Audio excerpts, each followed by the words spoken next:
This program features live coverage of an African safari and may include animal kills and carcasses. Viewer discretion is advised. Good morning and right live. And Celsius 5 degrees Fahrenheit. Dedicated to Sebastian Roos. He is 10 years old from Cape Town, and this morning's show has been provided by him by Barbara Perilero. And he's 10 from Cape Town, as I said, and he has been watching the show non-stop since the 13th of April. He has provided a bit of funding as well for people down that side working and raising money for an organization called Tears and other animal organizations. He's even gone so far as to sew a few masks and buying soap and Easter egg lollies, as we call them, suckers, for organizations that are helping to feed those in need. So this morning we're going to be answering a few of Sebastian's questions, and we hope he's sitting up close and watching the screen nice and tightly because, well, welcome Sebastian. My name is Steve Falconbridge and I'm joined by BK on camera. We're very excited to have you. And as always, this show is for the kids out there, so please send through your kids' questions at wildearth.tv. We'd love to hear from you. My plan this morning is to, first of all, take a deep breath, soak in the beautiful landscape, and we're going to drive slowly towards the south, see if we can maybe pick up on any tracks of Hukumuri that Tristan had last night, see where he's been moving through. He actually walked straight, oh hang on BK, let's go right back over there. Right back over there, and I'm going to give you all just a moment to contemplate your thoughts for the day and see how you're all feeling.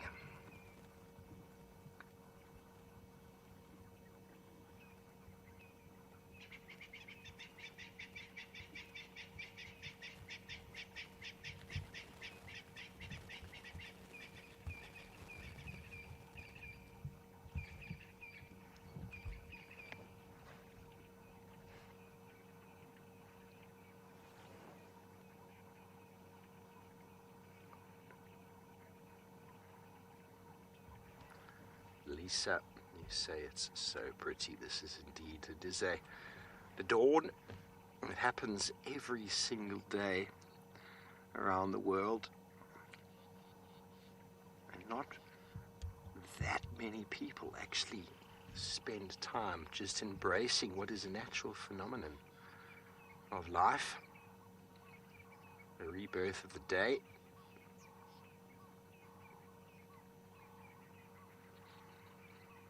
It's one of my favorite things to do on the show, is to just stop, observe,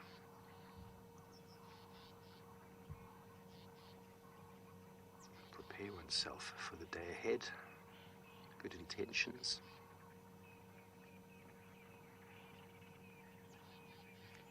Gratitude for what we have. It's nice to be back with BK once again. Of course, we worked together quite a lot.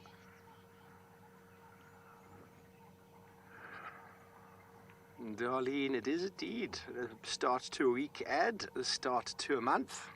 Happy June 1st, everybody. As some people say, a pinch and a punch for the first of the month.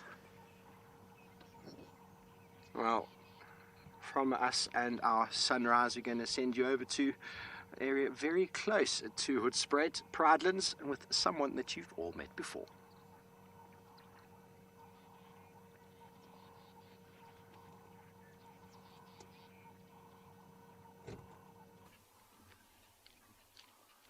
Good morning, everybody, and welcome to Pridelands, as Steve said. My name is Taylor McCurdy, and on camera with me today is Gert.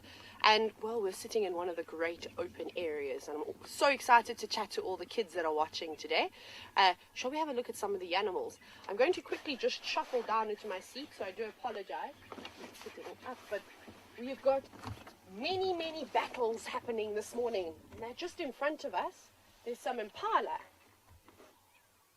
Now these are all boys. It's a really, really big bachelor herd.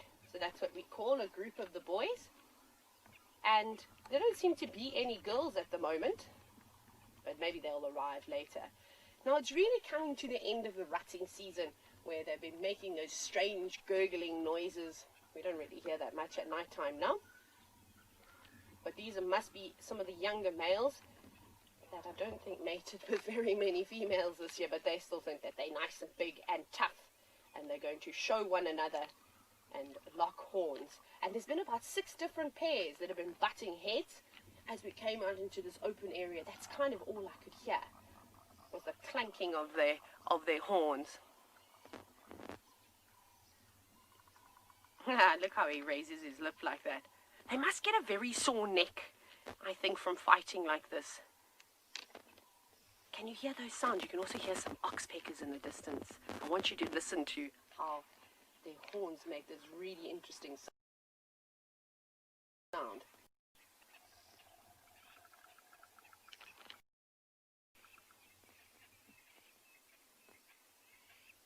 You can even hear some crowned lapwings, which is a bird that's going in the distance.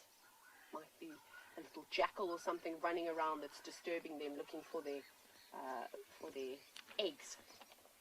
Now, these boys are not happy with one another, but it doesn't look like a very serious fight. Maybe you remember from watching over the last couple of weeks that those boys were so determined to bash one another up. They were stirring up the dust and all sorts of things. This is just one of the most amazing things to see, and it only happens for a very limited time of the year, so I think we should just make the most of it. I know that you've been watching this quite a bit. You can see that they're still quite young. See, their horns haven't started curving out quite nicely just yet, especially the one on the left. They're not the biggest impala rams that we have been seeing. But then, Kat, can we look at those impala that are about to run into the sunset? I think I've not got the greatest position. Now, this is a great area. This is one of my favorite spots here on Pridelands. Oh, look at that beautiful golden glow. Sorry about the African wattle. It's chosen a bizarre place to grow. Why I've just chosen a very bad parking spot, but they should run out onto the other side. Eric, this is a fantastic place. I absolutely love Pridelands, and it's just one of the areas that Eco Training, which is a guide training company, so we train people to become safari guides. This is just one of the many locations that we have camps. And there's a very interesting story here. You may have read all the blogs that have been on Facebook and Twitter and all the different social media platforms about Pridelands.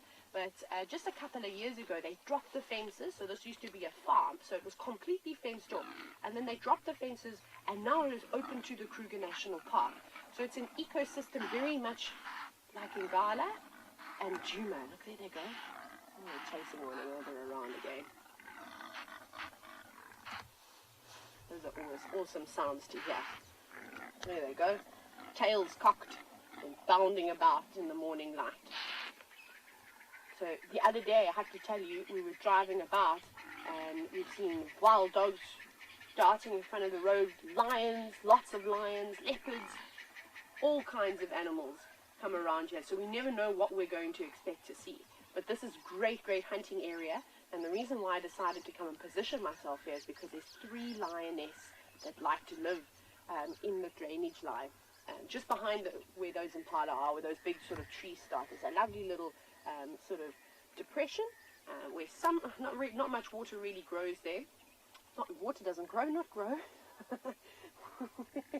Where water, when it rains a lot, there'll probably be a couple of puddles there. But the lions are there, and there's also leopards too. Right now I'm going to send you across to one of my favorite people in the whole wide world, Tristan, and he's looking at something quite interesting.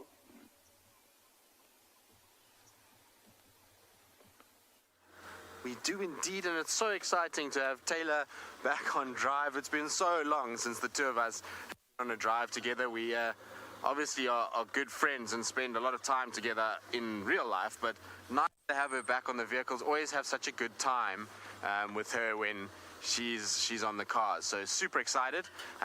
Also excited because, well, lots to actually fill you in on this morning already. A male leopard has stolen Tandi's kill. I don't know which male leopard, just tracked for a male leopard going to the kill. No sign of the kill whatsoever. So we came down to where the den site is, just to see if we could find her. No sign of Tandi anywhere. Couldn't find her. And I've just found her now in an odd area, a little bit away from where the den site is, in quite a tricky section. I know she likes to come sometimes lie up this side, so it's why I thought I'd come and check here, and we just spotted her in the distance, and she's just up ahead of us, but shame, she's obviously had a rough night in some respects, because her kill was definitely stolen. There's, like I said, there's not a scrap left. Which male, I have no idea.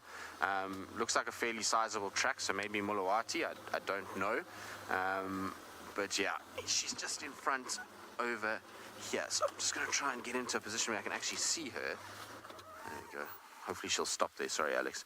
But we'll get into who I am now before she moves. My name's Tristan, as Taylor mentioned on camera. I've got Alex. Adele, I hope she's fine. She's walking fine. She doesn't look like she's got any signs of anything. It's quite a common thing for leopards to lose their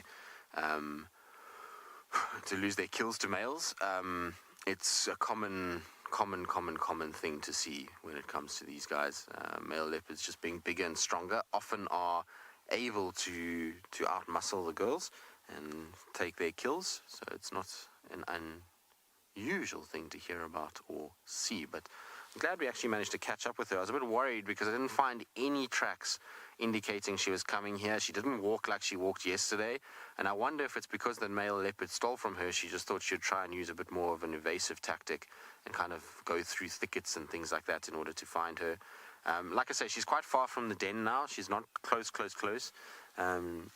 We are a lot further to the east of the drainage line, but I'm hoping that she's going to kind of slowly move back down the hill towards the cub, and we'll see the cub just now. But yeah, busy night. Gary, she ate a lot, but I mean, I wasn't at the kill yesterday afternoon, and I spent all of about 2 minutes with that kill yesterday morning. We found her on foot, and then almost immediately she took us back, so I didn't really actually see how much food there was. But Steve said to me, you reckon there was enough that she'd still be busy this morning? And so, you know, I thought that she'd still be hanging around that area. And even if it was stolen by a male leopard, I mean, it's not like she didn't get to feed it. She had a good 2 days of feeding, yesterday and the day before. And so, you know, that will mean that she got good nutrients out of it. And yes, she lost a bit of a kill, but it's not the worst thing, that's for sure. But you can see she's listening to rutting impalas. She's very aware of what's going on. And the reason is that it's probably now a time where hunting starts again. You know, she's just come off a kill, but she's got a hungry little monster that, and I call him a little monster because yesterday he was bounding about all over the place. He's obviously not a monster, but it's a hungry little mouth that's going to be needing lots and lots and lots of milk. And so that means that she needs to kind of keep up with that. And so she's going to be spending a lot of time trying to keep her condition up and feeding and looking for food. So, you know, as they come off a kill, then it's back to looking once again. But isn't she beautiful? So nice to catch up with her. I was a bit sad because when we first got here, I thought, oof, we got a bit of a problem because, you know, she's not at the den. It's going to be very difficult to find her in this area, and this bush is not easy. And even now, had we been 2 minutes later, the chances of finding her would have been severely compromised. We were lucky that we just saw the tip of her white tail and her ears kind of moving, and then able to pick her up like that in the distance. So just a bit of luck this morning more than anything else, that's for sure. But I think the cub is still being hidden back where Kalamba used to be. There's a fallen over tree there that she used for Kalamba quite a lot of the time. And so we're just up from that. We're not too far from that little stump. So I suspect that the little one is somewhere in that general vicinity. Connor, don't be worried about Tandi leaving the cub for such a long time. It happens. Leopards, unfortunately, are not an animal that has a pride or has, you know, a coalition mate or anything like that. So they have to raise their babies by themselves. And when they raise their babies by themselves, they have to be able to eat. They can't not eat and not drink. And so they have to leave the babies for periods of time. And the thing about it is what they do. It's why they're very selective of their den sites and where they put their cubs. Because their cubs get put into places where it's very difficult for anything else to get to them. And the cubs have the instinct and know when mom's not around, they must sit dead still. They mustn't be moving around, because otherwise they attract attention to themselves and they can potentially be, killed. And so she will kind of hide them, and she'll sort of communicate with them, and they'll stay in a certain place, and then off she goes and she does her thing. And sometimes she can leave her cubs for, a day and a half, 2 days. It's it is what it is, and then she'll kind of go back again. The older they get, the more time she can spend away from them, without them having to worry.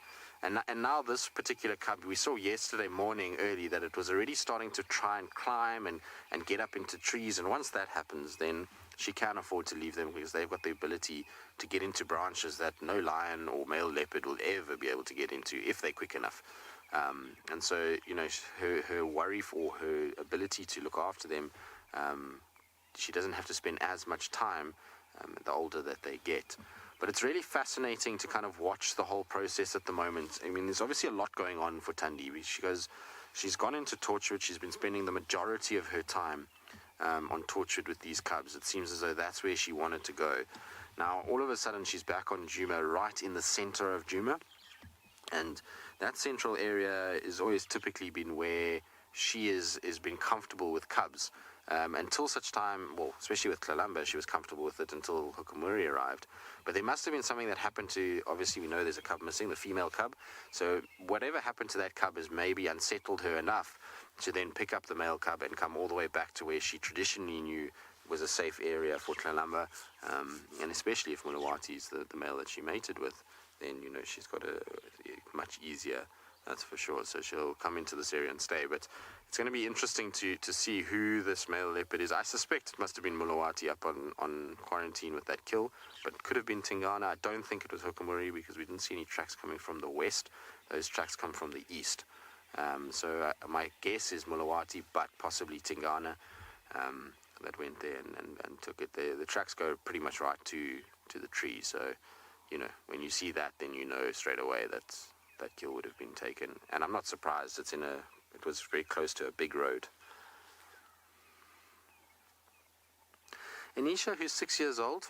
Now, the thing about animals is every animal needs to have what's called a niche, or a ability to survive in this ecosystem that is specialized for them. So it's a special thing that they can do, and that helps keep them alive. So them climbing trees is part of that. It means that they can get to safety, and they can put their food there, that they don't have to have as much competition. And so it's basically an evolutionary response to them not being big enough and strong enough to fight with lions or to fight with hyenas. And so for them, they can then climb, which means they can take their food and themselves to safety. Now, it's not to say that other cats can't climb. Cheetah and lions both can climb. I've seen both of them in trees, quite big trees too. They're just not as graceful and not as adapted or evolved to be able to do it. These guys have over time, it's just gotten better and better and better, and their body shape and their power and the way that they are put together makes them animals that are able to get up there, and like I say, that creates a little space for them to survive and not have to have as much competition. Animals are always trying to find a place where they don't have as much competition and can survive. Are you going to sped down, girl? Are you cold? Okay. I'm just trying to see if I can get a slightly better view of her, because it's not great from where we are right now. I didn't want to obviously rush in there in case the cub was around, so I'm going to just reposition. In the meantime, though, it's that time of the day to send you up to andBeyond in Ngala with Eric, so he can say good morning.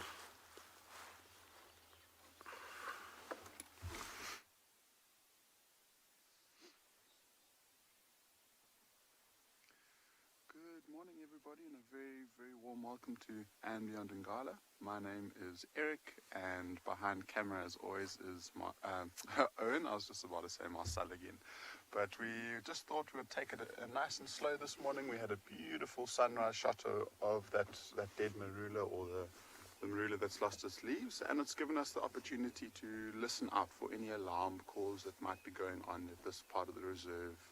Any birds that are calling, anything maybe like those lions or a leopard that might just be giving out its final call for the morning. We haven't really heard anything yet, but we'll wait and see what happens. A reminder to everyone, please, especially all the kids, to send through all of the questions. So kids questions at WildEarth.tv.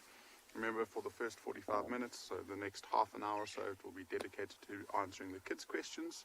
And then once the concession's closed, everyone else is more than welcome to ask as many questions as they want. We had the idea of moving into the central and western parts of the reserve this morning. And I mean, I feel that the lion viewing around Ngala, around Djuma, even down at Phinda has been quite exceptional in the last week or so. So we've really had our fair share of really, really amazing lion sightings. And so I thought maybe just to try and mix it up a little bit this morning, we'll head pretty much in the opposite direction towards where those lions were last seen, and just see what else is happening around the reserve. Maybe if we're lucky, we might find tracks of those wild dogs that are coming into the reserve to try and hunt. And maybe we see a nice big herd of buffalo heading down towards the waterhole. So we'll try and see if we can see something slightly different this morning. There are a few people that are heading out and they are spending a bit of time looking for those lions. And if they're up to something really exceptional, we can maybe try and change our plan. Yeah, it would be very cool. I mean, we had really cool sightings in May of wild dogs, and then it seemed to slow down a little bit. So I'd love to see if we can maybe try and catch up to them, or see if they haven't come back into the property for now. But I think, Owen, if you're ready, should we crack on and drive? It's really nice this morning because we're driving with the sun directly behind us. And so all of the trees are getting this beautiful morning light, and so we'll be able to see things standing out really nice and clearly. So some beautiful birds, maybe even a troop of baboons that are just sunning themselves in the sun. Yeah, so whilst we try and move into a slightly different area, apparently you've already started off with a leopard, so we'll send you back to Tristan to see how the leopard's morning's going. Following our leopard, she's just woken up again and is now kind of moving in front of us. You can see her milk belly. I think she's had a long night, and I think she's just looking for somewhere to maybe just settle down for the day. I suspect what's happened is she's obviously been eating, then she got chased off the kill, then she's come back and suckled the little one and probably played with the little one, and so now it's just an opportunity for her to have some Tandi time, and just take it a little bit easy. On that route that she'll be kind of moving to maybe go and settle, she might potentially be looking for prey items. You can see every now and then she stops and listens and looks around, but I think it's more that she's just trying to find somewhere to have a bit of a break. And like I say, a little bit of alone time for her. The cub is full on work for her at the moment. Given that the other little cub is no longer there, it means that the little male has got no one else to play with, and so when mom is around, he's going to be full of energy and want to play all the time, and it's tiring for a mother leopard because she's obviously got to mark territory, she's got to find food, she's got to suckle, she's got to look after the cub. So there's a lot that goes on and makes her, unfortunately, a very, very busy individual and tiring as well. So sometimes you'll find these leopards just move away from the dens a little bit and just go and have a nice little rest somewhere and recuperate. And you're going to lie down there, girl. She's so pretty. She's not giving us the best of views this today. There's always a bush between us and her, but anyway. So, Layla Grace, you're asking how did Tandi get her name? So generally, with all the leopards out here, they get given a name by the guides that either see them first or the lodge where they are born names them. And so her and her sister were actually originally named Tandi and Tingana, funnily enough. So Shadow was Tingana first, and then changed to Shadow through a series of complications and various infighting amongst lodges. But they were, I can't actually remember who was the first one to name them. I think it might have been Aubrey or Tax from Djuma. If I'm not mistaken, it might have been one of them. And Tandi essentially means love or beloved one. And so it's just because, it's a nice name for a girl. It's something that you hear a lot of in the local communities. And you know, when you get cubs and things like that, there's obviously a lot of affection for it and a lot of love for it, and so that's where this kind of name has come across. The reason why her sister was called Tingana is normally a bit more, it means a bit more shy, and that's probably quite kind of significant of how they were as babies. A lot of the names that are given to leopards are based off the way that they behave, and or some sort of thing that's happened to them in their lives. And so what you would have found is maybe Tandi was the more relaxed of the two. Often in a litter of two, one is more relaxed than the other one. The other one can be quite shy, and so Shadow was called Tingana, which is shy, and then it was changed, like I say, to Shadow. And then the male Tingana came a few years later. And it's weird saying it now because Tingana, all we think of is a male leopard.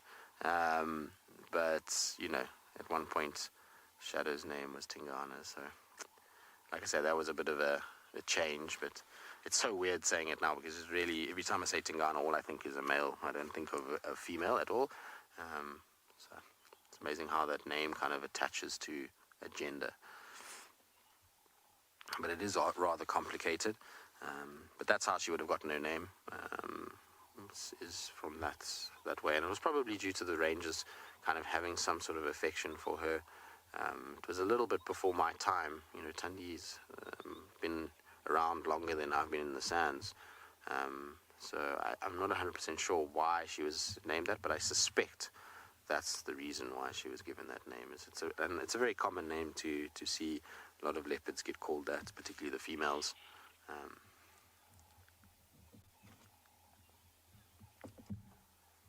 Elise is 5 years old. You say you can't imagine her named anything else? No. I love her name, and I love her kind of demeanor and everything. I think it just fits with her smaller nature, like that cute little face that she's got. She looks like a Tandi, doesn't she? She's a cute little cat, this. And when she was younger, she was the most pretty little leopard. Because she was quite small, but she was super fluffy. I don't know why. She had like a very fluffy sort of appearance to her. And her perfect little ears and this little pink nose, and she was cute. She had like that kind of small demeanor, and such a pretty little leopard to follow around and to see. I always remember clearly the first time I ever saw her was on Nkoro, and it was in 2000 and end of 2010. No, it wasn't. It was actually even, so it was about August 2010. And she had a baby kudu that she had killed, and she had put it in this beautiful big jackal berry. And she had just given birth to her first litter, and she was sitting in this jackal berry with her kudu killed, and it was like early morning, like now, it's this time of day, and she was just looking ever so beautiful, sitting in that tree, and it was kind of love at first sight, as they say. And then from then, just spent a lot of time with her. You know, she used to hang around Chitwa a lot, walked into her many times at Chitwa. And then her feisty nature, the fact that can be a little bit grumpy and kind of gives it to those people that she doesn't like, or gives it to hyenas or whatever it is that is irritating her, is part of the reason why I like her. There's this kind of very cute looking leopard, but packs an absolute punch in terms of her behavior. She can be quite a handful, so always enjoyed that side of her. Tara, she is a worthy queen. I mean, I think her mom will always be the original queen. Her mom was really an unbelievable leopard, and a lot of people don't realize just how incredible Karula was. Karula was a leopard that, from a success rate of raising cubs, is a very, very, very, very unique individual. I don't know of another leopard that has a success rate like Karula's. I mean, her daughter Tandi is the closest one to it. But even Tandi has lost a number of cubs, even though she's raised litters successfully. So she's raised, 5 litters to adulthood, but, and she's on her 7th now, and she lost the last litter. But Karula, the thing that was so amazing about her is while she did lose a litter, just like her daughter, she managed to raise all of her litters without losing cubs. And that's where there is some sort of monumental effort that's gone in her part, and I think Tandi got a bit of those genes and certainly a bit of that knowledge. But to raise cubs out here and not lose over 5 litters, not a single individual, is absolutely unbelievable. It takes huge amounts of effort. Tandi, Are you done for the day, my girl? You're just going to curl up in a little ball and hide away. Isn't that camouflage crazy? You can see why it can be hard to find these guys. Alright, we're going to sit here with her. I'm going to try to see if I can get a slightly better view. In the meantime, though, let's send you across to Steve. It seems like he's snooping about with his nose to the ground. Welcome back, everybody. Well, we found some male leopard tracks, which are quite fresh. I know that because I checked this area yesterday, and they're on top of my vehicle. But they've gone off into the block. Now, what we found a moment ago was a tawny eagle, a battalier eagle, a juvenile, and a whiteback vulture sitting in a tree here. And as we got closer, they flew away. Then on the other side there, we had about 15 whiteback vultures, and they were just sitting. Now, when you're looking for a carcass, you're looking for meat. If you find a whiteback vulture or group of whiteback vultures on their own, sorry about the radio. Come on, turn it up. Gloves.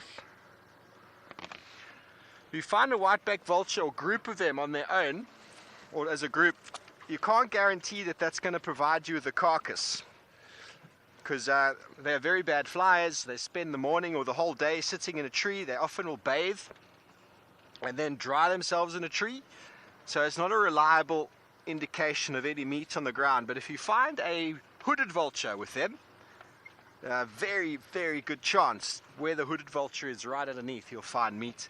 Same story with a tawny eagle and a battalier individually, and if they're both there, you can almost be certain. Now, we checked the area over here before, and then we left, and then we found the rest of those vultures, and we've checked that side, and there's nothing there. So I'm just driving in very slowly into this block here. The grass is quite long, but it could mean that either the male leopard has scavenged something or made a kill, because it's not often you find leopards with vultures. They are obviously very discreet. Although we did find a vulture, or should I say battalier, yesterday with Tandi's kill. Lions, normally lions, because they just eat animals right there where they kill them. And obviously, if they're visible from the sky, then the vultures will find them. Hello, Ethan. You want to know how many dead animals we see in a day? Well, Ethan, you'd be surprised. We don't see as many as you'd think, but there's a lot more out there that you don't often see. There goes the tawny eagle. Unfortunately, he's just flown away. There he flies. So, well, I've tracked lions before from start to finish. You find the tracks early in the evening, you track them for hours, and you can find quite often that they can have killed 5, 6, 7 times, depending on the size of the pride. But sometimes you don't track them that way. Sometimes you find their tracks much further along, and the whole backstory through the night is unknown. So we often find carcasses days after they've been killed, without even knowing who killed them or what happened. That's often when we're on bushwalk, we find those sort of things. But in the vehicle, sometimes you're lucky, and birds of prey are often a very, very good indication of these bits of meat. Okay, well, very good. We're going to see if we can figure out what's going on with these birds. Meantime, back over to Pridelands with Taylor, who's by the water.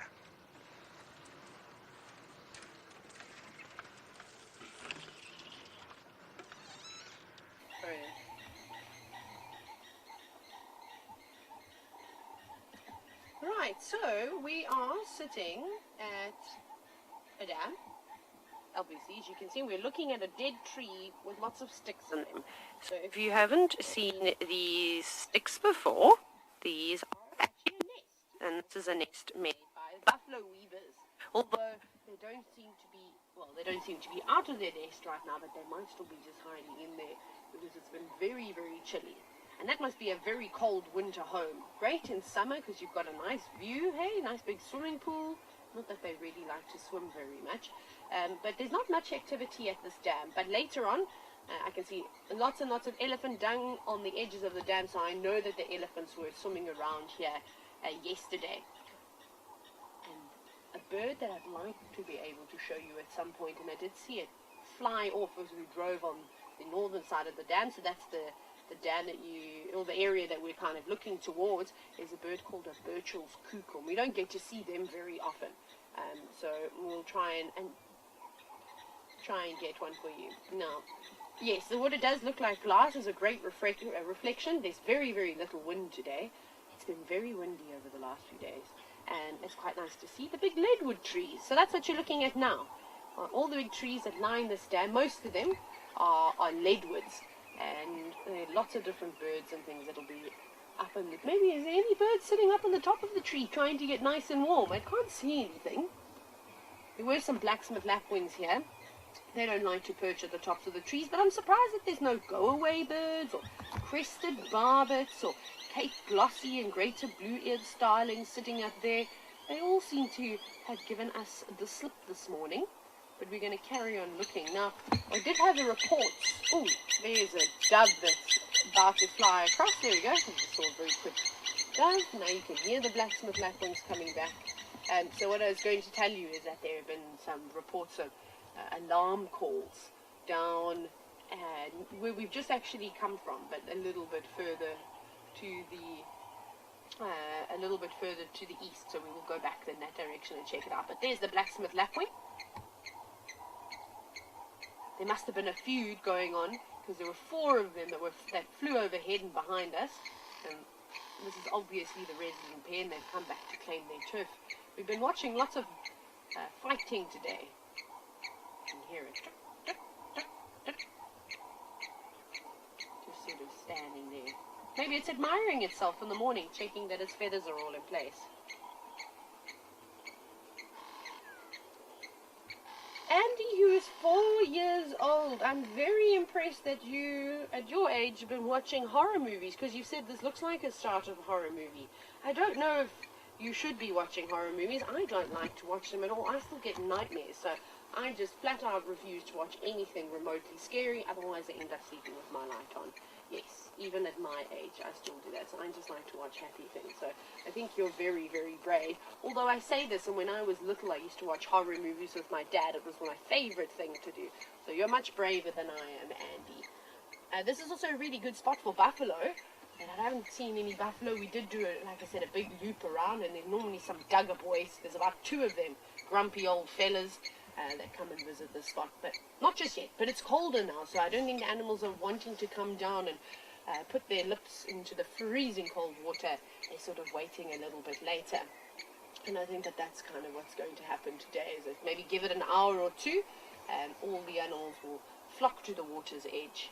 But I think what I am going to do is we're going to try and move away from the dam. Let's see, we're still doing lots of signal testing, and checking out the reserve.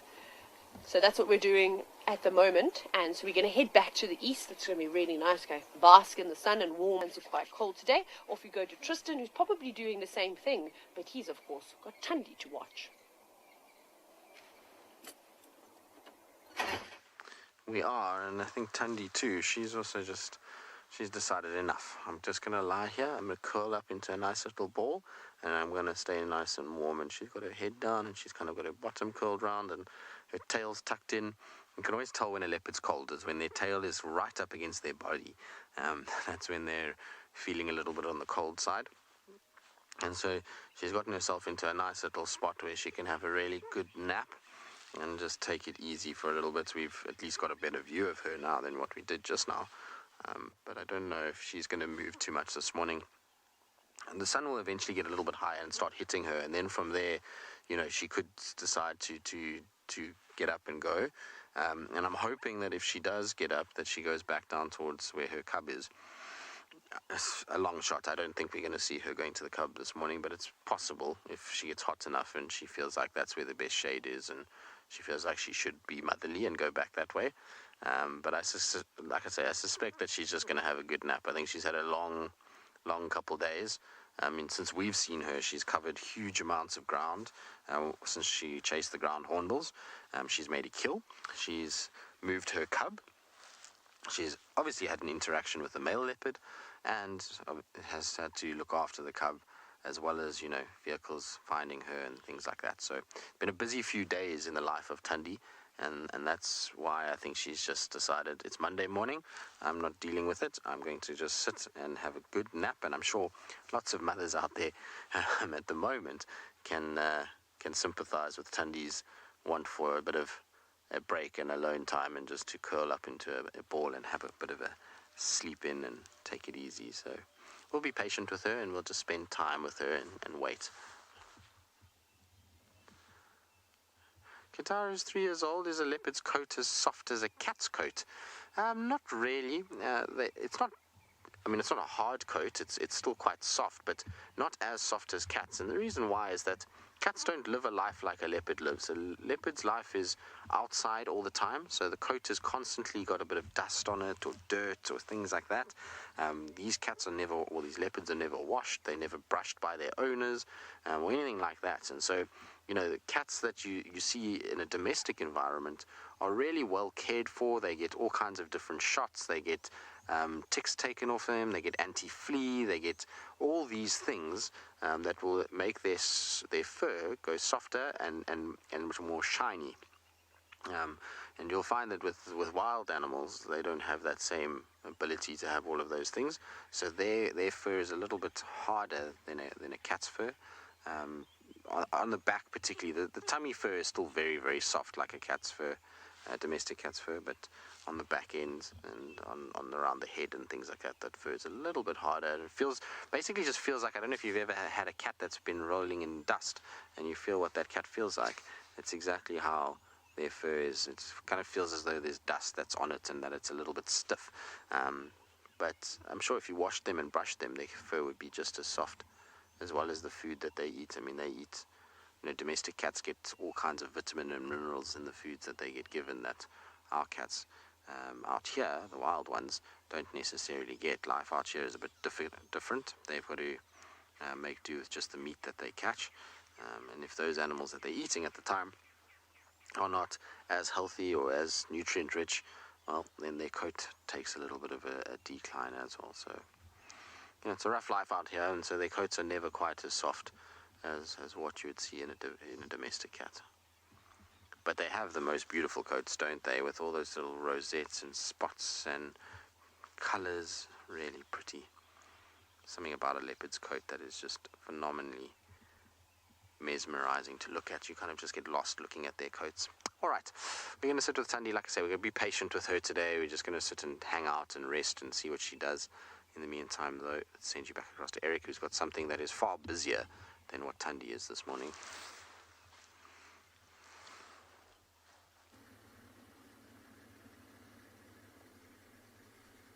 See them.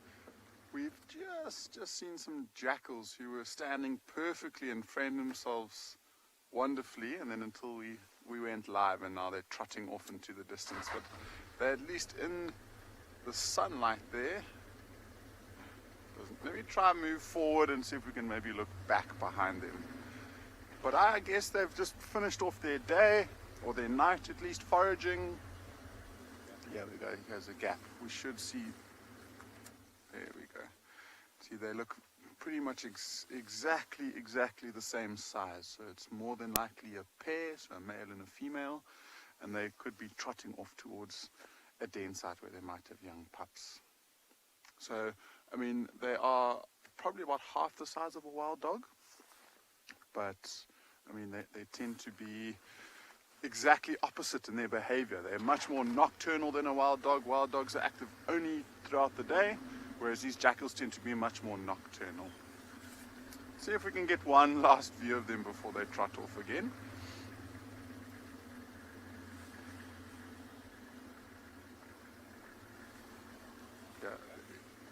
Oof, that's actually a really pretty view. It's just stopped and made sure that we're not coming towards it too much, probably going back towards its partner. Sammy, Jay and I also enjoy them, and Owen and I were both commenting on how they walk or literally trot, and so it almost seems like they're bouncing in the grass.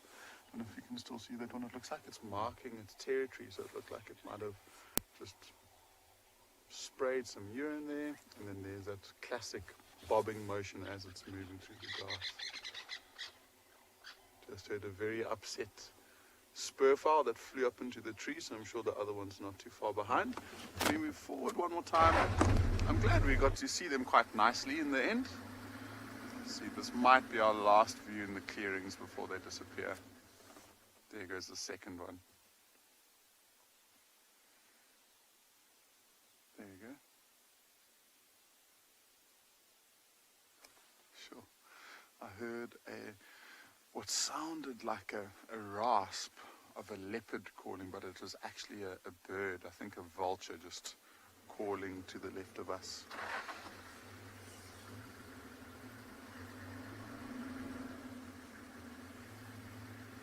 They're just about to come onto the road. There they go.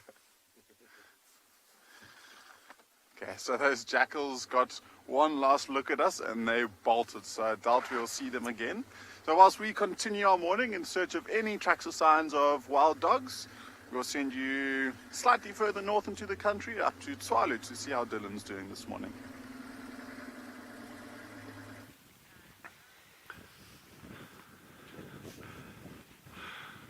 Good morning from another absolutely stunning morning at Tswalu Kalahari.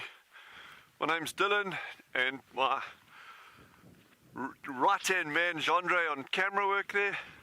The kids' session is over now, so it's really, really good that you can all join us, and feel free to please carry on engaging with us and asking questions. I've just been checking up on the second puff adder that we found yesterday. It's still in the same bush, which is that little bush just down over there. So that one hasn't seemed to have moved, and we'll follow up on the other one a little bit later. But in the meantime, we're going to be spending time with the meerkats and waiting for them to come up. So please join us, and like I say, don't be shy. Ask as many questions as you want. It's just always really cool being out here with you all. And yeah, it's going to be another exciting day. We've got some interesting things that we're going to try follow up on during the day today, and yeah, it'll be awesome having you along.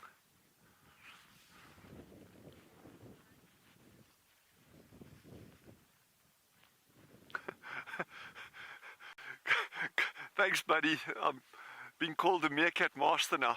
I think they master of Jandre and myself. They're the ones dictating where we're going and what we're doing.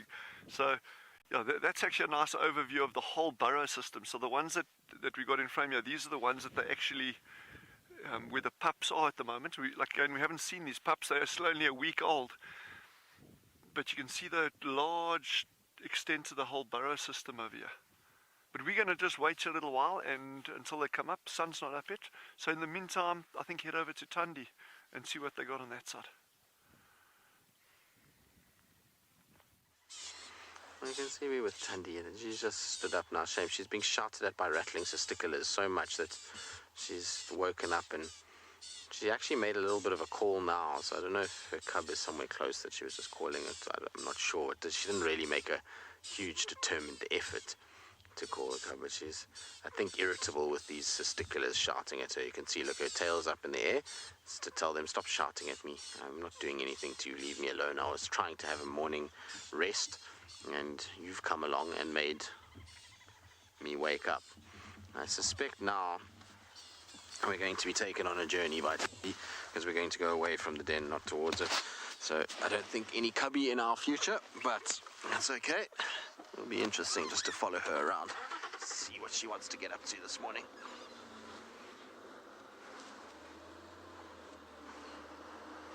Yes, we are going to go on an adventure, a little Tandi adventure. My favorite. Not Rusty's favorite, but my favorite. Rusty does not enjoy a Tandi adventure. Very few cars would, because she generally takes you through the most horrible blocks and thickets, and goes, if the way that she's going is no different, it's going to be a tough morning of following her through here. But anyway, it's okay. We'll figure it out. Where are you off to, girl? Are you going to go hunting today? I'm really intrigued to see which way she goes from here, and like what her general sort of pattern is. See, she's just up in front. I'm trying to give her a bit of space to move because she seems like she's changing direction quite a bit.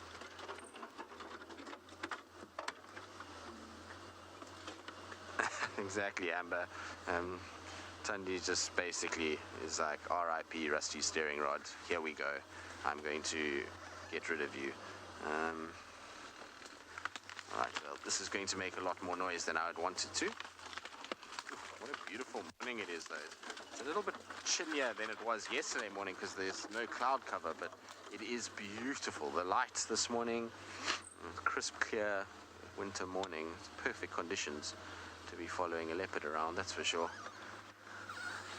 Amazing how all of a sudden you come out of these thickets and you get into these little open sort of sections.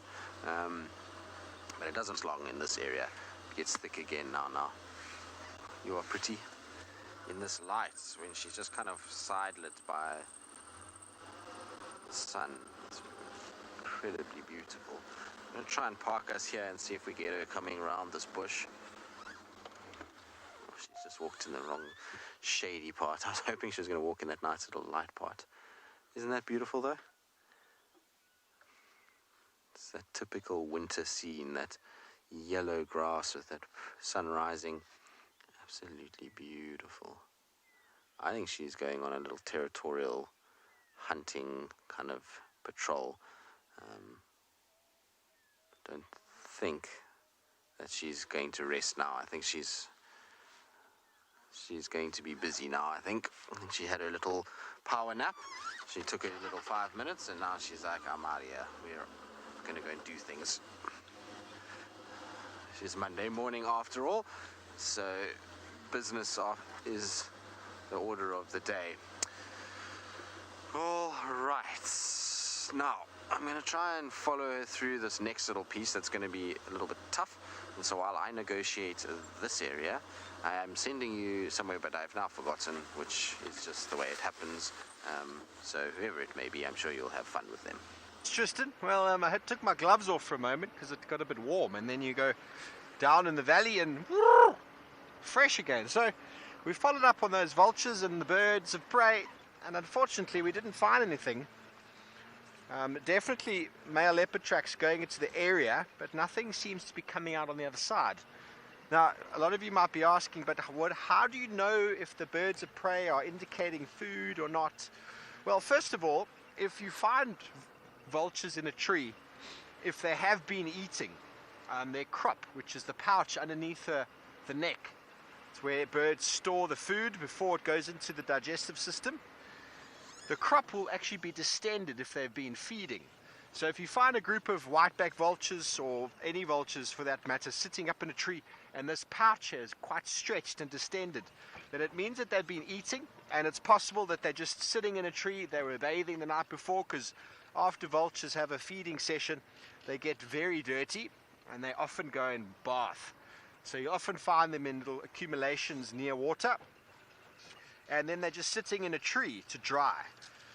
But if you find them in accumulation like that with no crop distension, and birds of prey like bateliers, as I said, tawny eagles or hooded vulture, then you can almost be certain something's going on, meaning that the predator is still there.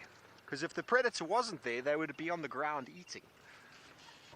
So it's one of those things, you know, many people see vultures, go, oh, there must be a kill. But vultures are very lethargic, very energy conservative birds, because they don't fly unless they absolutely need to, and they utilize thermals for energy conservation.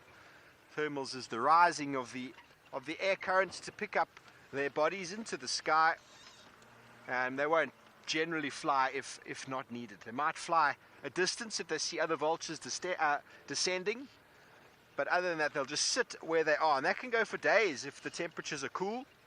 Yesterday there was not too much in the way of warm temperature, so it's possible.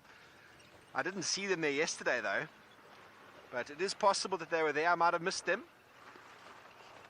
But we're going to just check one of our watering holes, because by the angle of those tracks, if that male leopard did come out, it's possible. Came down here to drink. We're about to emerge out onto Treehouse Dam.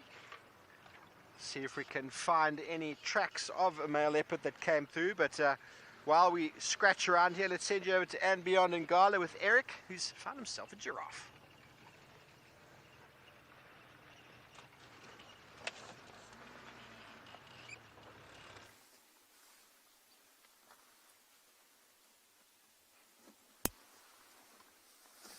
Our river cruise this morning has been quite fruitful actually. We've just left those jackals and we've come across this beautiful scene of this giraffe who almost looks like it's a statue, it's so frozen. Hasn't really moved since we've been here, and we've been here for about 2 or 3 minutes already. And I mean, typically you'd see this behavior and you'd think that it would be staring straight down at a predator, perhaps a lion or a leopard close to the riverbank. But I think it's actually just watching us, and it might be doing exactly what that female leopard you saw a little bit earlier on was doing, and just enjoying a bit of the sunlight this morning. You can see those birds are very, very busy there. Couple different colors. The one on the left-hand side is that red-billed oxpecker, and then the ones on the right-hand side don't have any color around their bills, or at least the color's very dull, like a dark brownish black color. And so those are the juveniles, probably of that same family. Well, there's actually quite a few more than I thought. I thought it was just 2 adults and 2 juveniles, but there's about 4 adults and 3 juveniles there. Such a beautiful specimen of the giraffe. See, look at the bump on his head. A couple of bumps over there, so that's just basically a way to make his head much heavier when he's fighting. As it swings around, if you swing with a heavier club. Sure. Sorry there, Emma, I missed that last comment. But I mean, nice big horns, bumpy forehead. So this is definitely a male in his prime, and it looks like he's eventually lost interest in us. Seems like he's going to continue on feeding. Yeah, Daniel, it certainly is an oxpecker party. There's a few that I think are getting chased away. Maybe just more space for oxpeckers to move around and get enough of the ticks that they're after.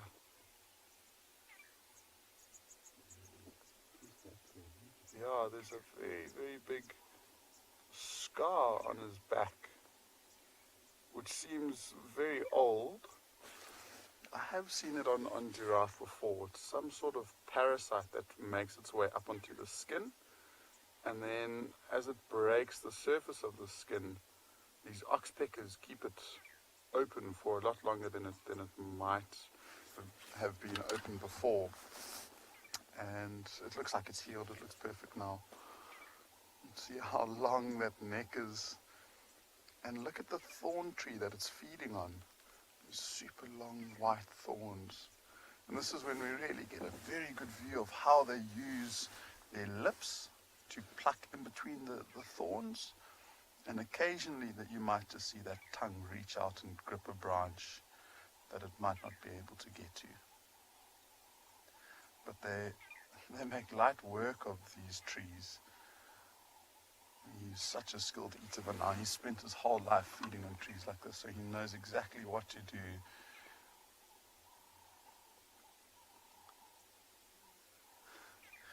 Yeah, so whilst we watch this giraffe and its oxpecker companion on the top of its head, we'll send you across to Tristan to see what his leopard's up to. I think she's most definitely looking for breakfast. She's walking straight to an area where we see a lot of impalas early in the mornings, just off the Gari cut line kind of fire break area. It's a very popular place for impalas to spend time. And when I was sitting with her, when we first found her, I heard them rutting from this area and gargling and snorting, and she heard it too. And so I think that's where she's heading now. And I'm actually interested, in a way, to see if maybe the reason she slept for a little bit was because she was actually waiting for the sun to come up slightly.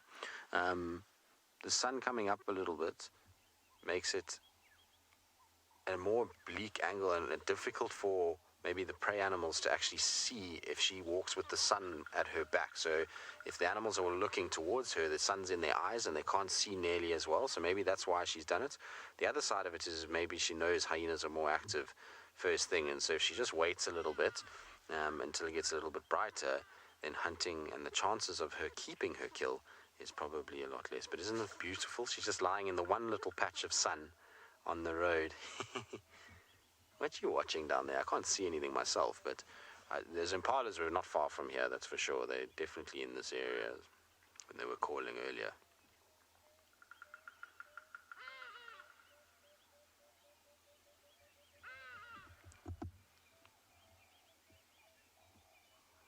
And you can hear hardy-dar calling in the background.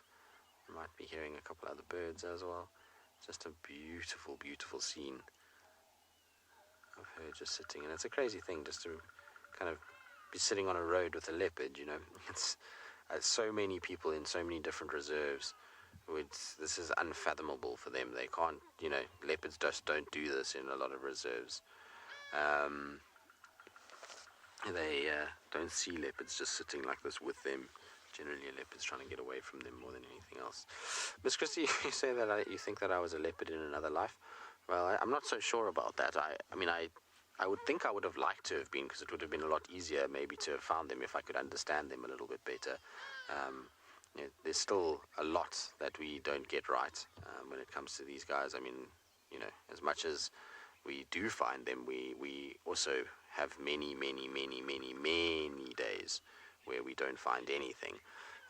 And so the leopards are far cleverer than we are, but I think it would have been cool to have been a leopard at one point so that you know how to think like one, and that you are able to work out what is the best places to go, or where is the best places to go. I think that would be very, very cool. Oh, she is pretty. Tandi, you're just posing this morning, aren't you? I think she's enjoying the fact that she can watch from quite an elevated piece of ground and is in the sun at the same time. Like I said, it's quite chilly this morning, especially in these little drainage sections. So I think the sun is probably feeling quite nice on her flank after walking through this grass that's a bit damp with dew from last night. A nice opportunity just to dry off a little bit and get some sunshine and warm up. Seems like a happy cat the way that she's sitting.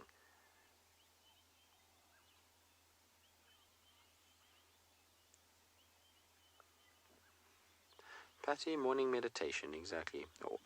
Although I'm not so sure she's meditating as she is calculating.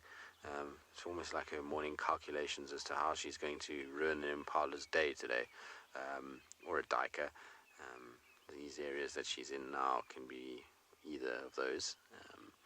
So while it is meditation, I suppose more calculation for her in many respects. I'm pretty sure she can see something down below here. It's very seldom a leopard just stops on the road like this and sits like this. You know, sometimes they'll lie down. That's different, but she's actually quite alert and her ears are facing forward and kind of staring off into that area. And so maybe she can see something, or she heard something there, and this is just now her calculating what her next move is going to be.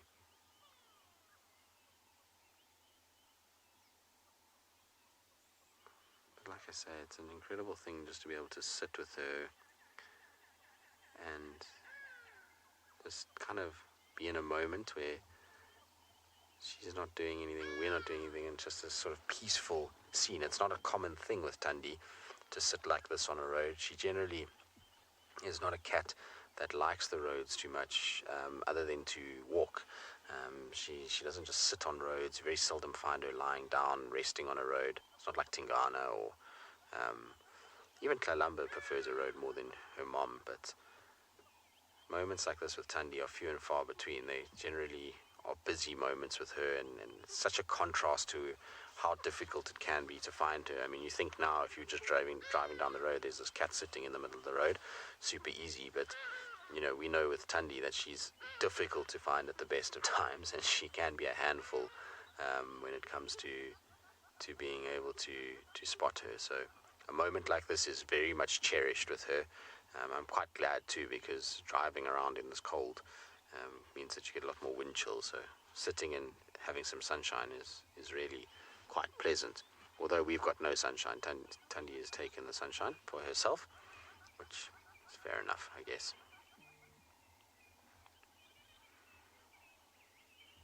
The only thing that she could do is look over her shoulder for us, so that we could see her beautiful eyes in this golden light. I think it would be really pretty if she just turned, because she'll get a little sparkle in her eyes, so we'll have to hope for that.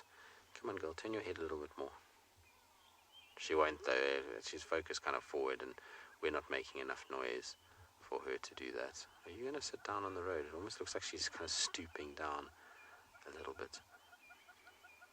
Oh, it's nice to have her back in the middle of Djuma. It's just an amazing thing when you get a female leopard within your area, and particularly centrally to where you are. The number of sightings just really kind of goes up, and it's an amazing thing to be able to follow the life of a female leopard and see the trials and tribulations they go through as they try and raise cubs and try and survive a predator-rich environment.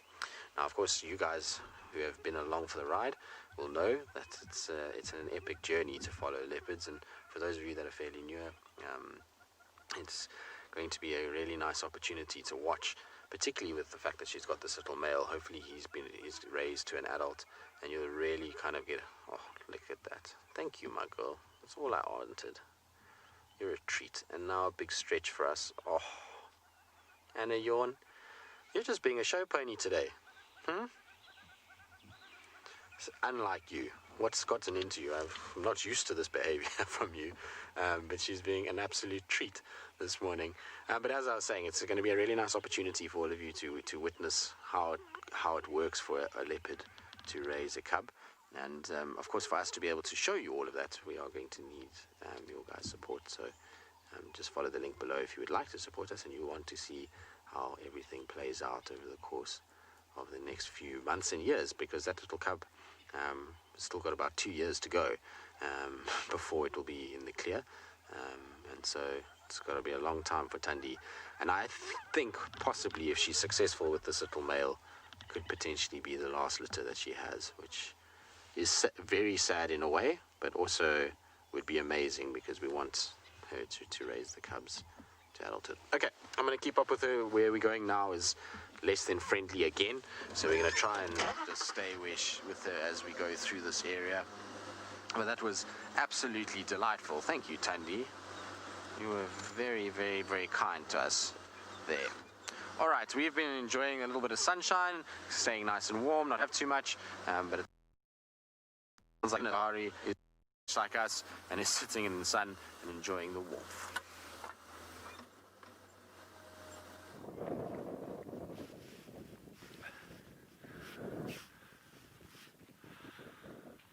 So whenever we get close to the meerkat burrows in the mornings, a circuit around the area just to look for what other signs of animals have been active in the area in the evenings. You can get brown hyena coming through. There's been some eland activity, these large antelope, but nothing very, very close to the burrows. But it is always nice to do that, if you know you've got a set sighting at a burrow system as an example. Just do a circuit around, because it really gives you a nice idea of what's been going on there during the course of the evening.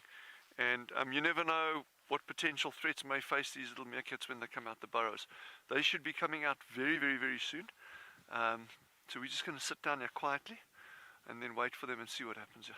Oh, actually, one's just popped up. Yes, that was perfect timing. Good morning. Yes, that is brilliant.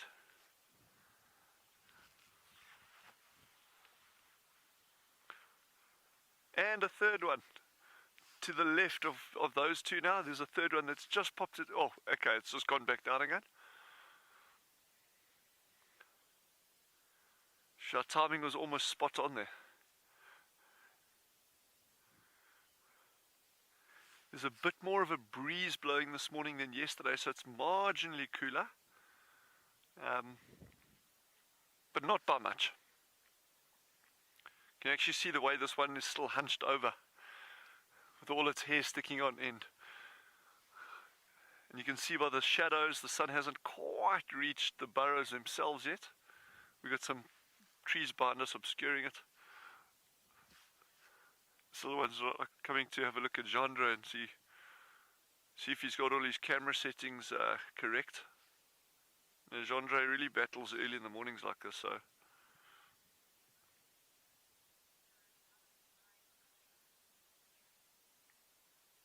Kerry, excellent question. How do meerkats keep the sand out of their eyes and ears? So that little one that's sitting right in front of Genre there, having a look, you'll notice how small those ears are, and they can actually fold closed on the inside, so that stops sand getting in. And the eyes would be the same. If we were down a hole, you'd close your eyes or open them, and occasionally you are going to get sand in them. And you can actually sometimes see that very clearly, where you get sand packed around the edges of the eyes where the moisture is, and of course the nose. I mean, you can see those those two little ones in front of Genre. Yes, that is absolutely gorgeous. So remember, those of you who joined us yesterday, we said that they were doing a lot of maintenance on that particular burrow, and the first couple of mornings that we hear that, that burrow existed. It was there, but they hardly touched it. And for the past couple of mornings now, they've actually been really engaged in keeping that one open and clear. So yeah, I wonder what's going on there. That's very, very interesting.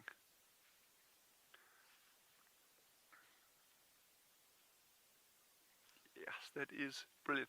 So that is now, that closest one from Genre is 1.5 yards.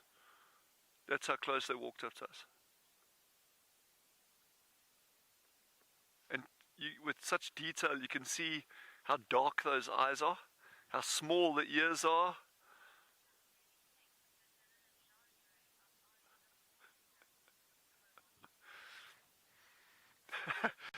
Well, yeah, it's I think I'm probably the really odd-looking meerkat. Yeah,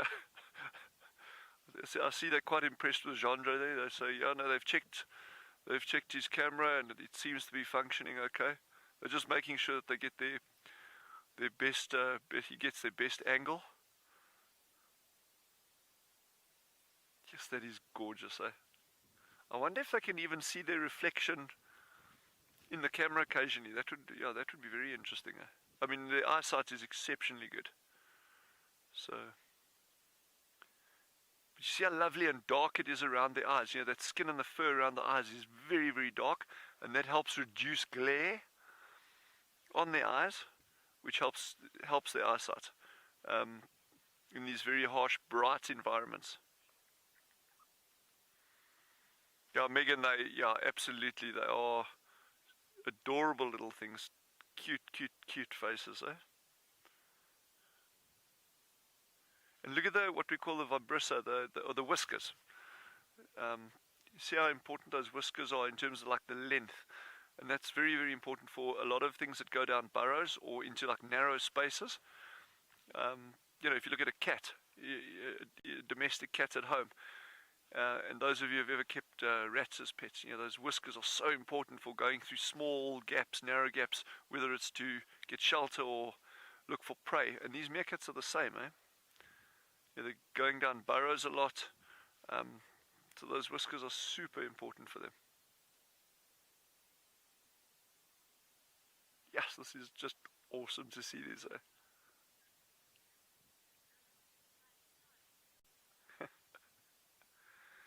So as we're waiting for the rest of the group to come up, the others have popped down. I think head back to Tristan with his cats on that side. That'll be really good for you. Indeed, and Tandi has got a beautiful set of whiskers. They're long and kind of white and pretty. You can just see them on the side of her face. They're nice big long whiskers, which are also vitally important for these cats when they're moving around in the dark. It helps them a lot to negotiate their surroundings, that's for sure, and obviously as a form of their sensory organs, and so they're able to pick up things. But she is in proper slow motion this morning. It's unlike Tandi. Normally when she's moving, she walks quite quickly and with purpose, but this morning it's walk, stop, groom myself a little bit, take it easy. She's just been an absolute treat. We've hardly moved since we last saw you guys, and she's just sitting here and looking and a bit of grooming, and seems to just be taking it really nice and easy, which is good. But I must say those meerkats are incredible little creatures. It's in one of the best experiences to go and watch meerkats. I haven't been to Tswalu, but I've spent time with meerkats in central Botswana, in Pan, and they are such cool little creatures. They run around all over the place and very busy and vocal, and have absolutely no regard for your personal space. They will come and dig under your feet and climb over you and do all kinds of other things. It's a pretty cool thing to go and spend time with them. And they, like I say, are busy little creatures. The amount of food that they manage to find in a morning session is quite something, that's for sure. So if you ever get the chance to go see meerkats, it's a special thing to do. Now, of course, we know that Tandi's daughter, Tlalamba, thinks she's a meerkat sometimes too, often sitting on her back legs, looking over the grass. It's one of my absolute favorite things to see a leopard do. I have yet to get a good photograph of it. I mean, I've seen them do it, but have never really photographed them on their back legs. It's one of those bucket shot kind of lists, or one of those things that is on the bucket list in terms of a photograph. So I'm hoping one day I shall get that, but it is really cool. They often do it if they can't see over a certain grassy area, and they kind of go off their back legs and come on, Rusty, off you go. Just negotiate the odd fallen over tree in this area. So yeah, it is a cool shot. There's one or two people that have got them. The one that was really nice, the light was really good. I don't know, I forget who the photographer was, but unfortunately it was on a tar road, which takes away from it. So if you can get it on one of these game paths in really beautiful light, then I think you're winning, in my opinion. So one day, hopefully, get it right. Spend enough time with leopards that chances are pretty good at some point that we'll get it right.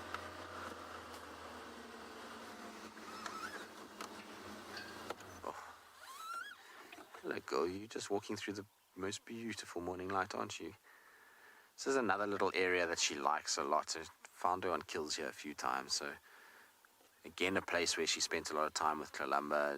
It's amazing how watching leopard moms, they are such creatures of habit.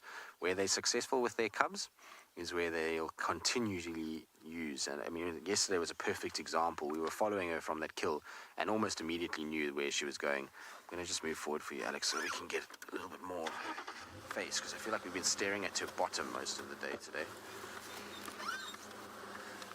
So, we've got a big stump here, so... No, it's not the worst thing to be staring at. It's spotty botty. But it would be nice to see her face. Oh, come on, Rusty.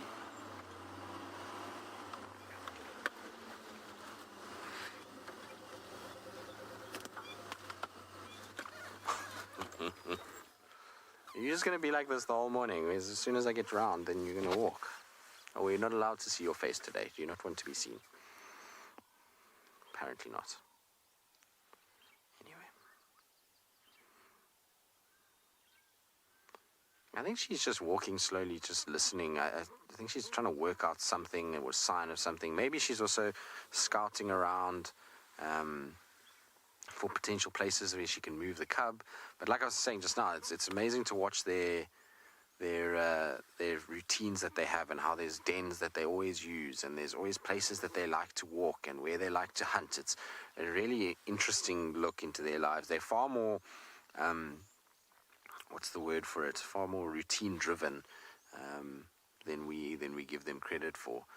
All right, Alex, let's move again. She's quite far now. It's not the best place that she's heading, unfortunately. I think she's going to give us a little bit of a run around here, I'm afraid. So we're going to try and kind of keep up with her through this little area, which is not going to be easy. In the meantime, though, let's send you across to Jean-Dre and Dylan, who are enjoying the meerkats super close.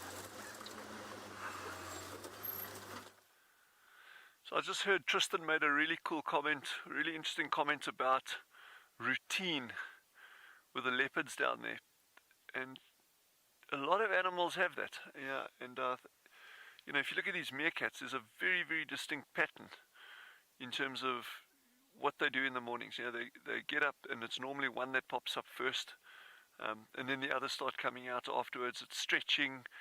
Once they're a little bit warm, it's a bit of grooming, playing, burrow maintenance, and then they move off. So, you know, the point that Tristan made about the leopards is a very, very good one.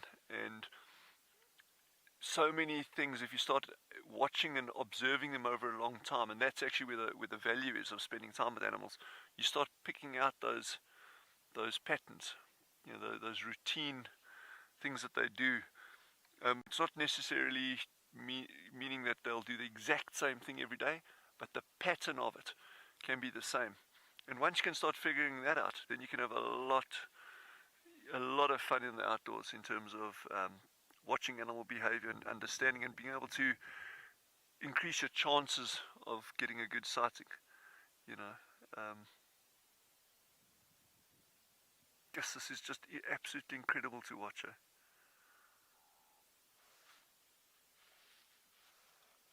Ooh, nice stretch there, big yawn.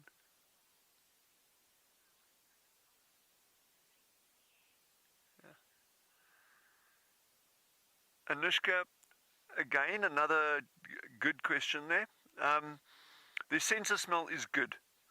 What you'll see, if you're looking at their features, their ears, I mean, they're there, but they're not massively prominent. So one would assume their hearing is good, but maybe not exceptional. But where you see them starting to sniff is actually when they go foraging. They'll be walking, and they sniff, and then they start digging. And then they walk and they sniff and they start digging. So their sense of smell is pretty good. Remember where we're seeing them now, they're right at their burrow systems. It's a super familiar space. It's their home. So there's probably less need for them right here to be, you know, sniffing things out. Yeah, they're not foraging yet. But of course those little noses are working the whole time. Their key sense though, when they at their burrows or moving through their territories, is their eyesight. Their eyesight is just something on a different level, and but their sense of smell is, yeah, it wouldn't be a bad sense of smell at all. I'd be interested to see how it compares with a dog's sense of smell, for instance. You know, when we say it's good, well, what is it? You know, is it better than ours? Is it as good as a dog's? You know, what's the, and in terms of leopards that Tristan's following now, if you take a thing like a leopard and compare it to a hyena, a leopard's sense of smell is way better than ours, but nothing approaching a hyena's sense of smell. So, you know, there's different degrees of the senses, and it just depends on what value you attach to using it to how much it becomes developed. And I suppose you can even argue that back in terms of an evolutionary perspective. Well, you know, if you've evolved to be a animal that looks for truffles in a forest, well, your sense of smell is probably going to be better than something that's catching bats on the wing at night. You know, when your eyesight or your echolocation is probably going to be good.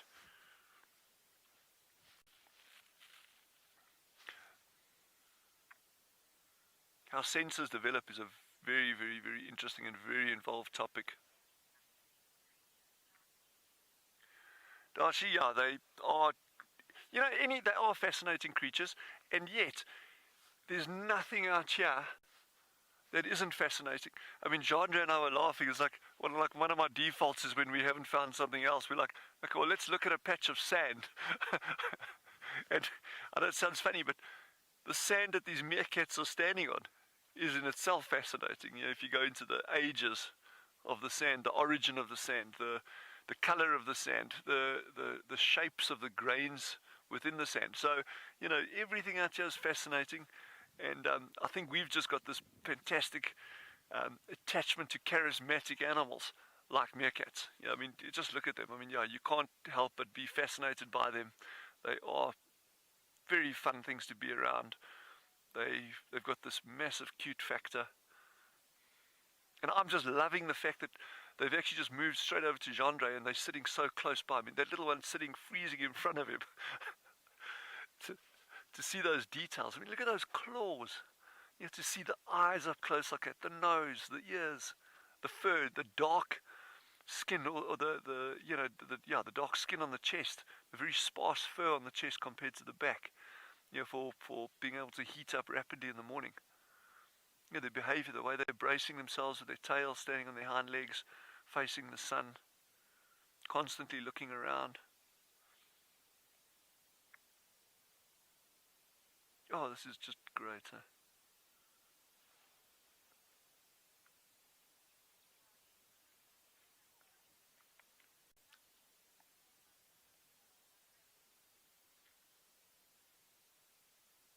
So while we carry on enjoying these little guys, head back over to Tristan and see how he's doing with following up on Tandi.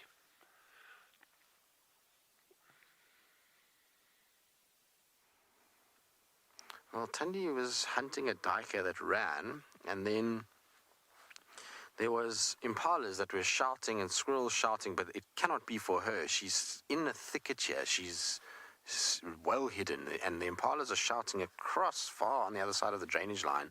So if they have seen her, it seems almost impossible to me that they've seen her. So I wonder if maybe there's not another leopard around here.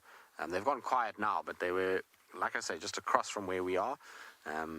And she's kind of watching in that area. She hasn't made a single move since they started alarm calling. So it's not that they've picked up her moving, and where she is far too dense and too thick for that to be the case. So I don't know if she's maybe watching something, or if she's, was somehow just went through a gap where they spotted her because the duiker ran.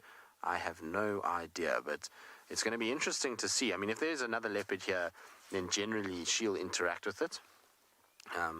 It's very seldom that these leopards, don't move away, or her body language will tell us that there's another leopard. She'll either skulk and she'll get down and try and sneak away, or she'll start to salivate and start to saw and scent mark. So she'll be a really good indicator of if there is another cat in the area.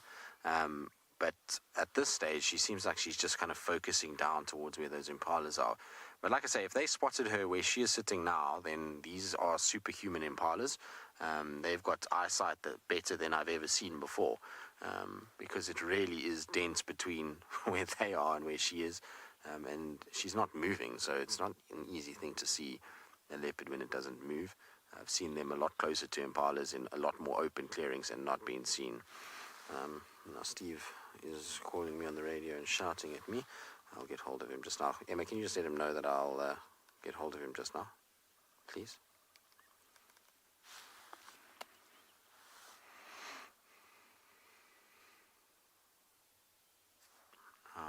He's wondering if she maybe can still see this duiker, or she can see the impalas. And part of her strategy now is just to sit in these thickets and wait, and just hold off and let them just calm down a little bit, and then she can start to move again and try and hunt them.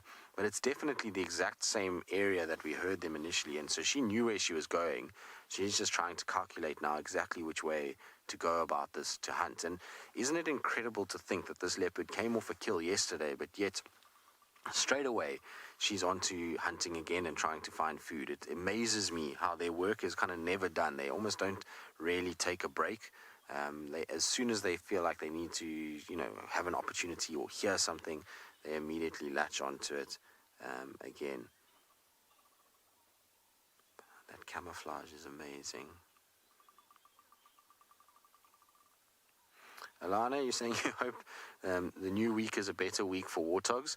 Yes, quite. The warthogs have had a tough time of it, with the lions particularly. The leopards not so much. Our leopards here, funny enough, Bar Hukamuri, are not huge warthog hunters. Even Tingana has never really been a big warthog hunter. And so they're fairly safe from that point of view. A female leopard very seldom takes on big warthogs.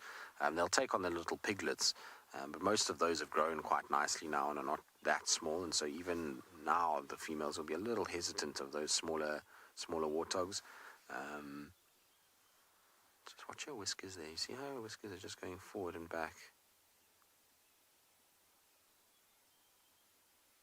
Look how watch her. See? So she's sensing with those whiskers where she's going to go, and you can see she was even thinking about placing a foot, and then she saw, okay, wait, hang on a second, I don't really have a place to put my foot nicely without disturbing what's going on, so I'm just going to sit and wait, and she'll wait for potentially that duiker to turn its head or something like that before she then moves. It's fascinating to watch these guys as they go about their business. Now, of course, in this situation where she's actively hunting, we need to be a lot more sensitive about how we drive. Now we know that there is an animal close by and that she is in a hunting mode. It's better to try not to drive too much and to rather just try and kind of have obscure visuals of her and not get between her and where she's hunting and between the prey and her and influence what goes on. It's better just to kind of sit back a little bit and watch it kind of play out. Now, most of the time that we're with leopards, we don't actually see too many kills, and it's pretty much, I'm sure, because of the fact that we make so much noise off-roading. So I always am a bit hesitant when leopards are hunting. Try and kind of give them as much space as possible and try and not move too much, particularly when they're in this mode where they're now watching. Is she talking to... Was she yawning there, or was she just...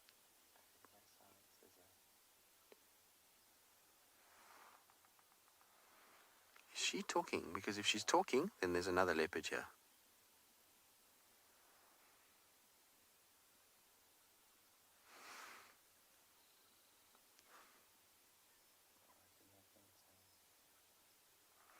If she's chuffing and she's talking, or she's making any sort of noises, and she's making that little, like, those little whisker movements, that's often she can see another cat. But now normally when that happens, the other cat can see her too. That's a response to say, I'm here, I see you, you see me, we talk, and then we go. You know, so it's an interesting situation. I can't see anything. Like I said to you, there was impala's alarm calling, so it's possible that that's the case, but let's just watch her carefully.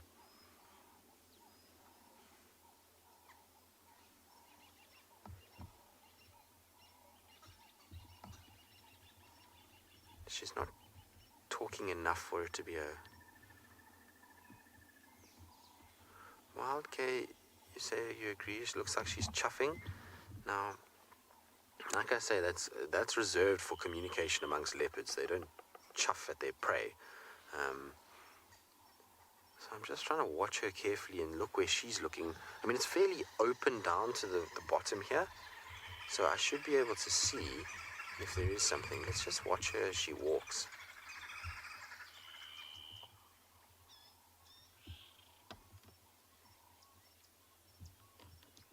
She's almost just, see how she's just kind of slinking into this thicket in order to hide. Now, Helsing, you say you seems to be a lot of commotion here. Well, I mean, there's birds obviously that are around, and that's pretty typical for the environment that we're in. This is an area where you do get a lot of birds. It's quite a thick, dense area, so lots of different birds like to utilize these areas in the mornings and hide out in them and then start their day from here. So they hear a lot of bird calls, which is normal. It's not more than what you would normally hear, and certainly none of them are going crazy and alarm calling. But she's just settled down now and is just taking it a little bit easier. She doesn't look like she's hunting anymore. Her eyes have closed a little bit. So what I might do is just quickly drop down below her and just see if I can see anything there. And if I can't see anything, then I'll come back to where she is. But in the meantime, while I investigate, let's send you across to andBeyond and Ngala and Eric, see how he's doing.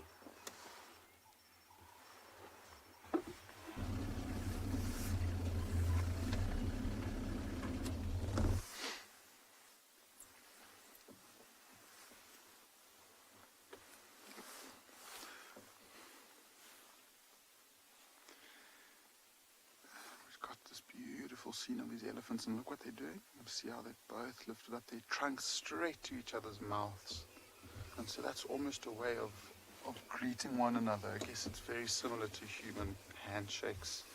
So it's just a way of, and look at that bigger one on the left hand side moves into the zone of the one on the right, and the smaller one just gives way. But those tusks are just so beautiful. They're nice and symmetrical. Don't want this one to get too much closer, especially if he feels like he's been unfairly chased. He might try and put that anger towards us. But let's see if we can get another view of that beautiful big ellie. It's amazing. We've been watching this one big one for a while now, and two others appeared out of the bushes that we had no idea that were here. See them.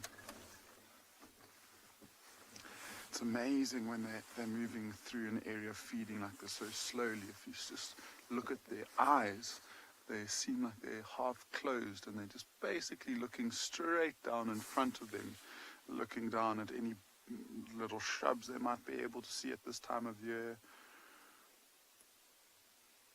And see, they're going straight after. Both of them are feeding on exactly the same species of tree. It's a small little tree called a white resin bush, and they're just stripping the leaves off and feeding them.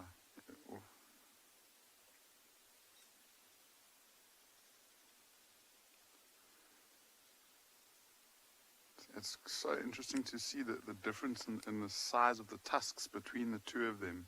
I mean, the one on the right hand side is noticeably bigger, and the tusks show it. And this one here is not that much bigger, but its tusks are about a third of the size. You can see the one on the right hand side, so the one closest to us, looks like it's been chipped off. And so that could have been from a fight with another bull. And then the other one, somewhere on the left hand side, we actually haven't seen it, but it looks like it's much smaller than the two of them. So it's probably just a young bull that's found these two older experienced ones and it's just latched on, and he'll follow these two around for as long as he possibly can. Oh, there's 4 elephants.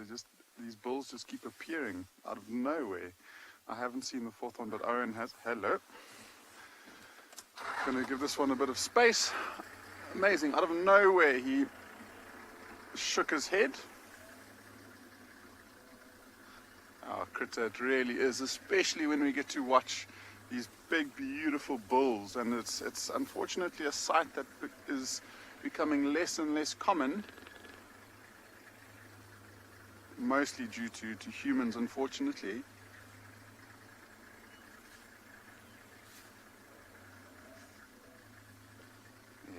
I think we might stick around these elephants and see how many more just randomly appear out of the bushes. So far it's 4, there might be 20 by the next time you get to us. But it does sound like that leopard you've been watching for the whole morning is still on the move, so let's go and see what she's up to. Well, we are watching her and it is absolutely fascinating at the moment. She is moving in the most skillful, quiet manner you can imagine. She is placing each paw perfectly, and she is slowly kind of edging forward. Now, I have no idea what she's stalking. I can't see the duiker anymore. The last I saw of it, it moved away.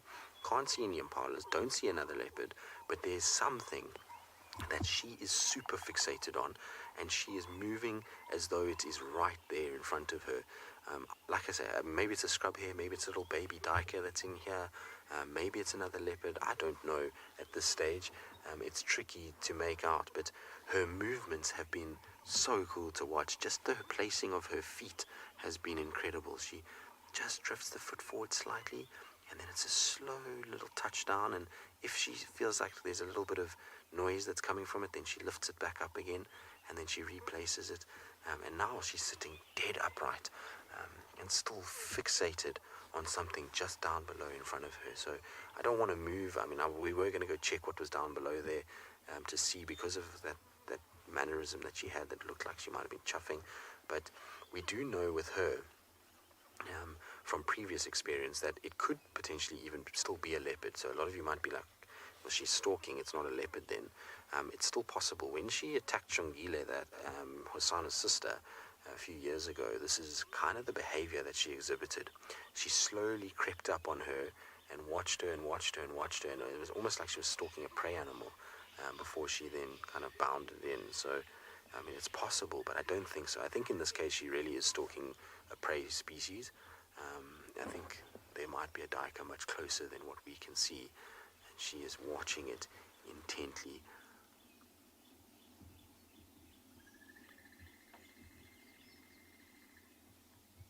Just now, at one point, she had her paw just straight up, almost pointing.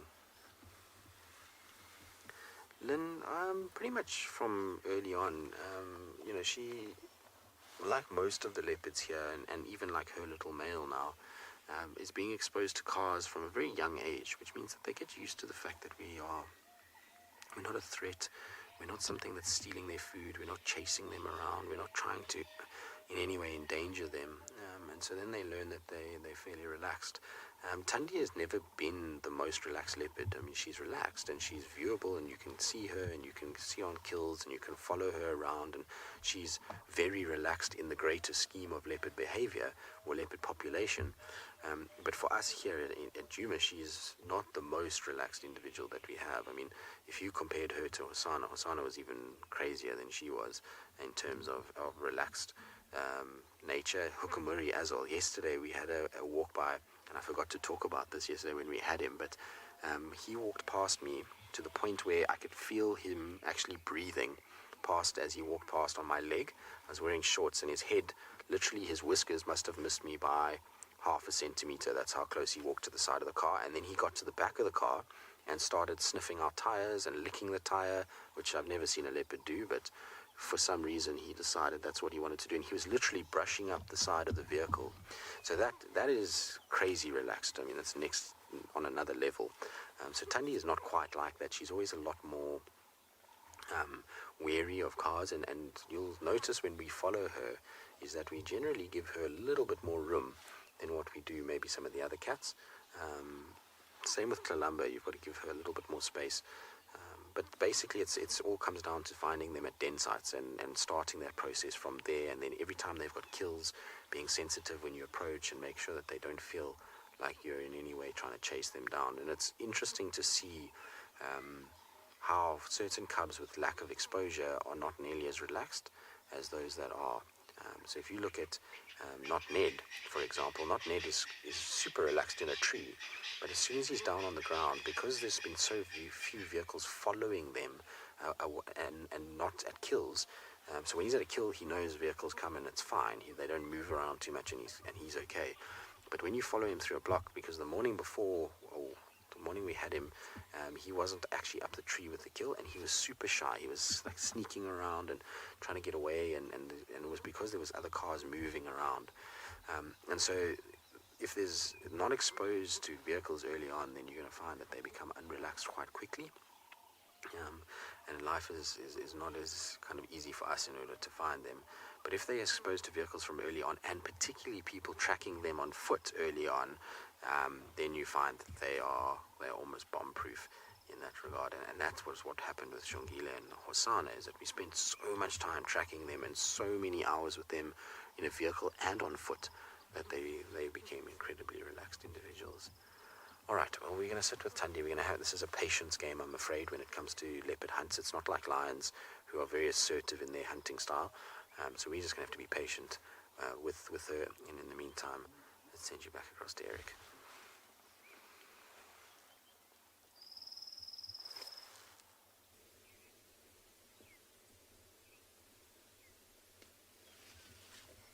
This big bull been kind of feeding in zigzags, and he moved away from us, and then he started walking towards us. He's now moving past us, and he is just such a beautiful specimen.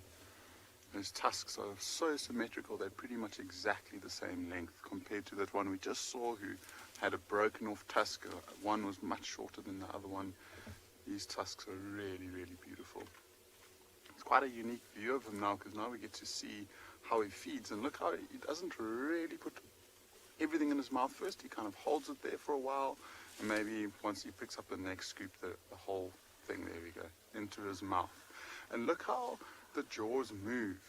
So unlike humans and most other animals where our jaws are going side to side, his jaws are actually moving up and down. And you really get to see quite a unique view of it. He's not too concerned on what he's picking out there. There's a mixture of grass, there's a mixture of branches with some leaves on it. A couple of mouthfuls, and then he puts them into his mouth. Just look at the the detail in the trunk, how it can move, is really quite exceptional. And it's got those ridges are basically all muscles that can do whatever it basically wants it to do. And you can see it's being pretty precise. It's picking out the exact branch that it wants with a couple of grass strands that I'm sure it won't mind too much. But I mean, it's literally going in and plucking one branch out at a time. Whereas, you know, you would think that if it wanted to, it could literally wrap its whole trunk around that whole bush and break it off in one sweep.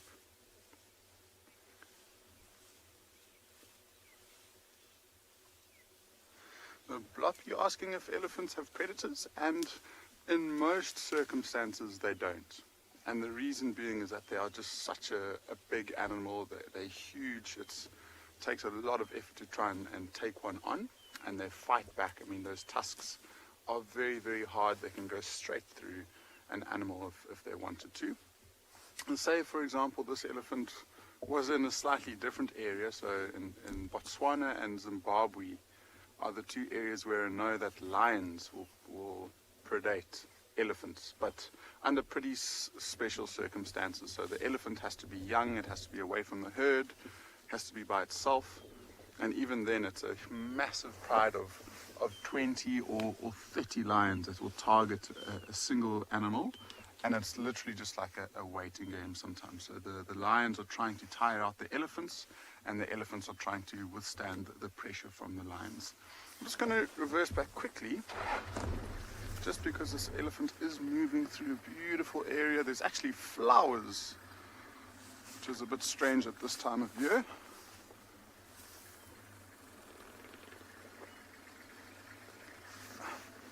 Oh, he's decided to just mission now, and he's walking quite far away.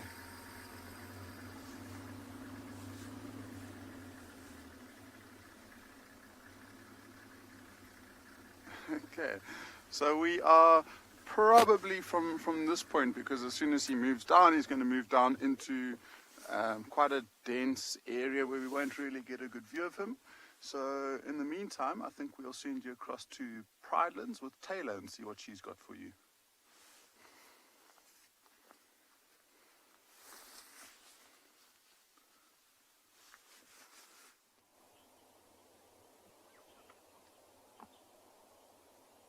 You're quite right, Eric. Definitely the squirrel perched on a tree is much smaller than the large giant that you were looking at.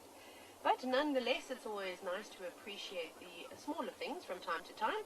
So on this marula tree, we have some squirrels. We've actually got a couple of squirrels. I think that other one is going to come and join the one that we're watching. They're just warming up in the sun, just like the meerkats at Tswalu. They're having a bit of a late start this morning. Sorry, there's a little bit of a branch, but I'm not going to start the car now, because if you even look at a squirrel and it realizes that you are watching it, they will indeed disappear. Oh, there we go. It's just dropped down a little bit. Stretching out nicely. So this is the tree squirrel, and this is the common species of squirrel that you see around Africa. But in fact, there are about 270 species of squirrels all over the world, and you can find them almost on every single continent except Antarctica. Although it would be quite funny to see a very fluffy squirrel. Perhaps they wear Eskimo boots that are lined with all nice wool. No, I'm just joking, they don't do that. And then Australia doesn't have any natural occurring squirrel, although they have been reintroduced into that particular area. This is our species that we get to see. And if you just look hard enough for them, you can find them. But they'll be living in this tree. You can see there's lots and lots of cavities. Just below where that squirrel is sitting, there's a huge hole inside there that I would imagine something like a rock monitor would also like to use as a bit of a rest, to try and keep warm or to try and keep out of the heat of the day when, you know, the summer months reach exceptional. But it is nice to see. And the squirrels have been very, very busy as of late. Well, maybe about a month or two ago, when they were collecting the nuts of the marula tree. They've dropped all their fruit, and you know, lots of different creatures that come through and eaten the fruit off of them. And the squirrels were quite happy, especially to dig through the elephant dung. And they would have stashed them all in this tree. Well, sometimes you'll see them on the ground scurrying about. But this is such a beautiful view. Very fluffy tails. Now, they live in family groups with one male and quite a few females, although we've only just seen the two scurrying about. Kathy, it's quite fitting, yes. It is a good tree to keep marulas in because it is also a marula tree. So it kind of makes sense. It's a bit strange when you see these little cavities in knobthorn trees and a squirrel coming out with a marula nut. That is a little bit on the bizarre side. But not quite hungry just yet. And you can see they've got long little claws. Quite a nice close-up. We're not too far away from it. I don't think it's realized that we're watching it just yet. We pulled a sneaky maneuver. They're very good at digging too, and they need those to cling onto the tree. Oh my goodness. Then, the difference between a chipmunk and a squirrel. I've never seen a chipmunk before, except I think we used to have a cartoon as kids growing up. I forget what the name was, but perhaps Emma, who's in final control, can help me with something like this. As to what that squirrel shows. Do you remember? I mean, about the... Elvin. Oh, yes, Elvin and the Chipmunks. I think it was a movie as well. Hey, maybe it wasn't a cartoon, but it was a movie. I think they're fairly similar, but honestly, I don't have an extensive knowledge about chipmunks, so I'm definitely going to have to go and research that. So we shall get to that. Perhaps I will talk about that on the afternoon safari when we find some more squirrels. And I reckon if we come here every morning, we might find the same family of squirrels doing exactly the same thing. They are, of course, creatures of habit. Isn't that lovely? What are you going to do? You're going to climb up the tree? No, you're just going to lay down. Oh! It's a bit of a big yawn. Not often that you get to see a squirrel's tongue. But I'm going to... Very important. This will be covered in little parasites and maybe some mites or fleas. Keep living in the same little cavity over and over.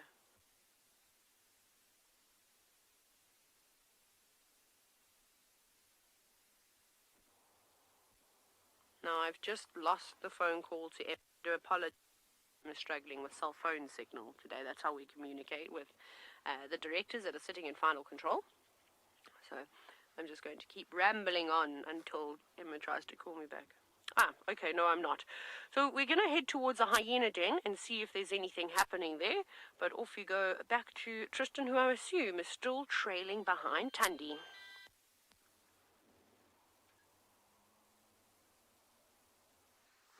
We're still sitting with Tandi. As you can see, it's not a great view of her at this stage. She's kind of hidden behind all these grasses and is still stalking. So she's still moving very, very, very slowly. Stopping, listening, looking, then puts her head down. Can you hear that? There's a Varro's eagle owl here. That's calling. I don't know if you maybe heard it in the background there, that noise. It's kind of a very low sound.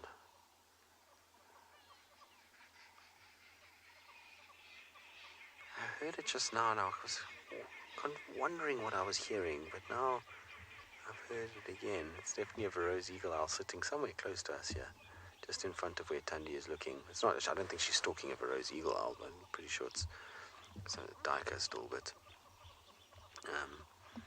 cool to hear them while we're sitting here. But you can see her camouflage is just ridiculous. So difficult to see her. I mean, obviously the grass in front is not helping because of how bright it is in relation to her. But her camouflage and her spots, I mean, there you can make out just her ear. And I don't want to move at this stage. I'm trying to just stay as still as possible, because any movement from us and any crashing or breaking of branches, especially with a prey animal like a diker, is going to send them scurrying off in a rate of knots. And so it's better for us just to sit and be patient and wait. And I know it's not the most enthralling thing to see half an ear behind some bright grass, but it's an incredible thing just to sit here and be patient, and eventually she should hopefully emerge into a section where we'll be able to see her a little bit better, and hopefully then we'll kind of see her execute her movements. And while I'm never one to enjoy the killing of an animal, I find hunting fascinating to watch. and particularly because, last week we had 2 different lion prides hunting, and you compare the difference between them and her and the way she goes about it, it's absolutely phenomenal. If you take the Talamati pride when we had them hunting, basically it was these lionesses fanned out through a block, and they walked with purpose until they found what they were looking for, and then chased it quite quickly. Her, on the other hand, she spots something, and it's a calculated, measured, slow, steady stalk to get close to it. And sometimes these leopard hunts can go on for 2, 3, 4 hours, where they stalk, get close, stalk, get closer, and eventually then execute what they're doing. Whereas the lions are a lot more brash about what they do, and they can afford to be. She doesn't have the ability to sit here, wait for another leopard to get around the other side, and then chase the duiker at the other leopard. She has to, calculate and get close enough and actually grab it all on her own. Whereas the lions, once they fan out, they know that there are others in the bush, and they've just got to try and chase that animal towards the rest of them, and that then helps them in their ability to be a lot quicker with the hunt than what she is. So she has to take it much easier and much slower, and more, like I say, calculated in her approach.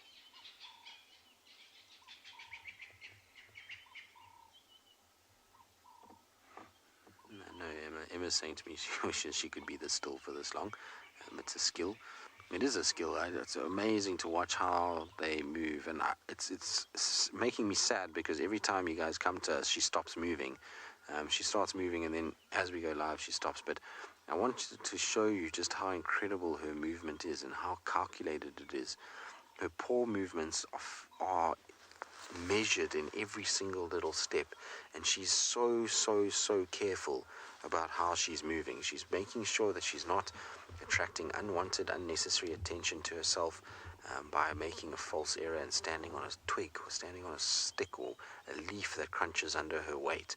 Everything is just about as silent as possible, and her soft little pads are helping as she moves through, and obviously her camouflage and slow movements is the key to everything. Is if she moves fast, and she's going to get herself into trouble. What was interesting, though, is just now when she was watching, we started the vehicle to move, and as we started the vehicle, she started to stalk.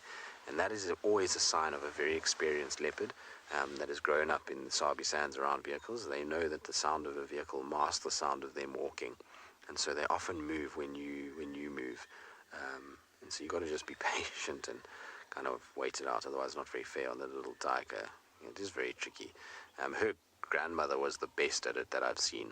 Safari, who was Karula's mom, she was unbelievable in her ability to use a car to her aid without you even knowing it. Sometimes you would drive down the road and all of a sudden you'd see this leopard fly out at these impalas, and you had no idea she was even there. And she would then grab them. It was crazy to see how calculated she was. So she'd almost sit on these main roads and wait. Tandi? I can't see her tail, which is not good. A leopard's tail is always the best thing for when they're hunting, because you can see when they're about to go.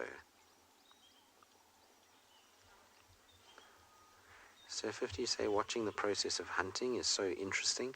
It is fascinating to watch, and like I say, the differences between them all. And I'm sure, now that we've got andBeyond Phinda and Tswalu Kalahari, where there's really nice, decent cheetah populations, we're going to get a really nice contrast between the lion hunt versus a cheetah hunt versus a leopard hunt. And obviously here we mostly following leopards around. Yes, we've had 2 lion kills this week, but that's not the norm for us here on Djuma. The lions don't spend huge amounts of time here at the moment. And it's fleeting kind of glimpses into their life in comparison to what we see with our leopards here. But now we're going to have the ability to follow all 3 of the big cats and their hunting strategies and their approaches. And what's going to be really amazing and really interesting to watch is how the cheetah at andBeyond Phinda and the cheetah at Tswalu Kalahari, how they differ in their movements and their hunting strategies, and how the leopards at andBeyond Phinda differ maybe to our leopards here and their prey bases that they have, as well as then obviously the lion prides and what their favorite preys are going to be and how they hunt. It's going to be super intriguing to watch this process play out and to see the differences between the ecosystems that we have. You've got a semi-arid savanna in Tswalu, and then you've got a lot more lush kind of savanna what we have here. and then in Phinda even more so. So, it's going to be really, really intriguing to see those differences, and it's why it's such a nice contrast to have these 3 very different areas, or 4 different areas, should I say, because even Ngala is different to here. Listen to the owl.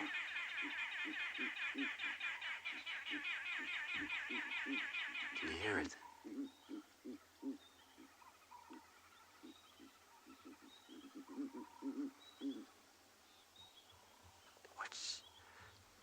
Tandi, what you doing, girl? Are you gonna go to sleep there? Look at how she walks. It's amazing. I mean, I don't know how much you can see behind that grass, but look at how calculated she is. Look. She's sunken low. Those paws moving. Amazing. It's like poetry in motion, watching a leopard stalk like this. It is one of my favorite things to see. Like I said, not as fast and as rushed as what you see with cheetah and lions. She's a lot more stealthy. Can you imagine how nerve-wracking it must have been for people way back in the day that had to live in places like this? Having these kind of things potentially stalk you must be the stuff nightmares are made out of, because you just don't see them. I mean, we've zoomed right in, but look at that. Oh, that is cool. It's poise, it's focus. Like I say, it's absolute poetry in motion. Now that owl calling is what's making the other birds go crazy. It's not her that's attracting the noise. So to have a leopard stalking with a rose eagle owl calling, that is amazing.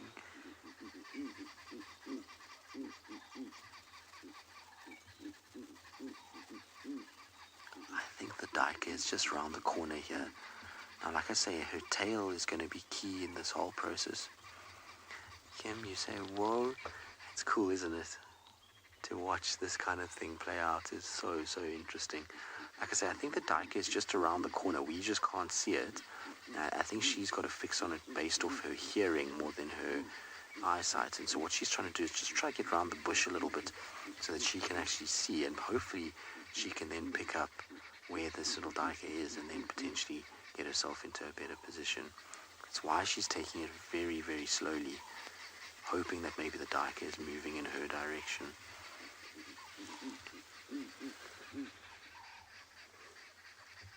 It's just amazing to watch how she can control her muscle structure for that long. I mean, as a person, if you stop and you hold a pose, especially one of anticipation. So, I mean, basically, for those of you at home that want to know how difficult it must be for her, go and do a squat, and then hold your squat for as long as you can, and concentrate, and then just move slowly in that squatting position. It'll give you an idea of how strong they are and how much control they have over their muscle twitch. It's unbelievable to watch them. I mean, they literally stay in these crouched positions for much longer than most people would be able to hold it for. This owl is making... There we go, exactly. Tandi's COVID squat challenge. How long can you hold your squat for? It's definitely around the corner, whatever it is that she's hunting. The way that she's looking is behind this bush, but I'm not going to move. I mean, we're not going to see the chase properly, but it's fine with me because we want to, like I say, give an equal opportunity to her and to the duiker. Indigo, oh, girl, you say step by step, inch by inch. It's literally a game of inches with her at the moment. She's inching her way slowly, and you can imagine how many times she must have to do this in a day to be super successful. Our owl is very chatty now as well.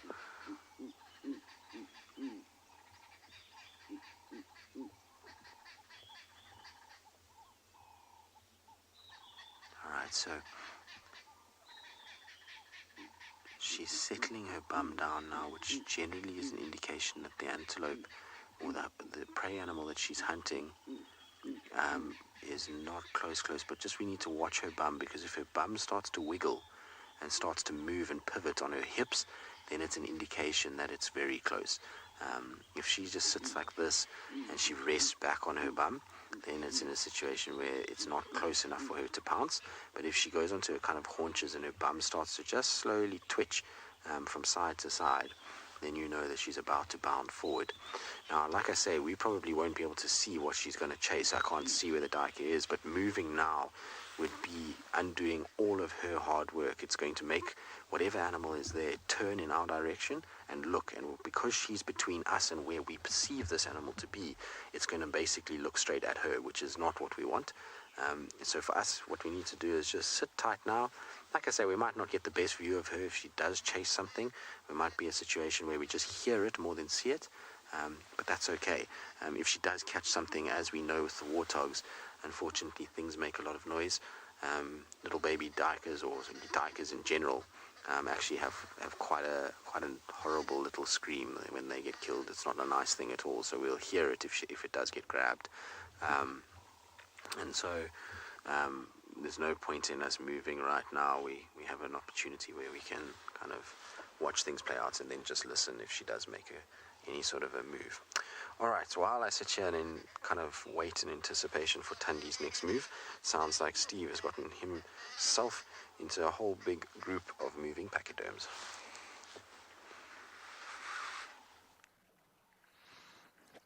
Almost surrounded. We've been looking for big and hairies all morning. We actually found tracks of a leopard that exited last night, the property to the south.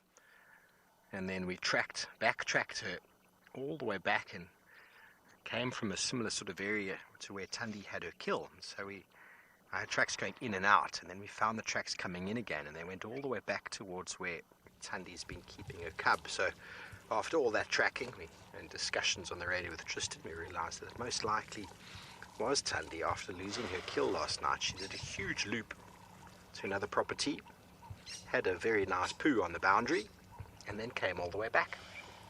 And there you have her now. But now we are with some gentle giants that have come to Puffelsoek watering hole to quench their thirst. So I'm just going to give you a few moments to listen and enjoy.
Little teenage boy. You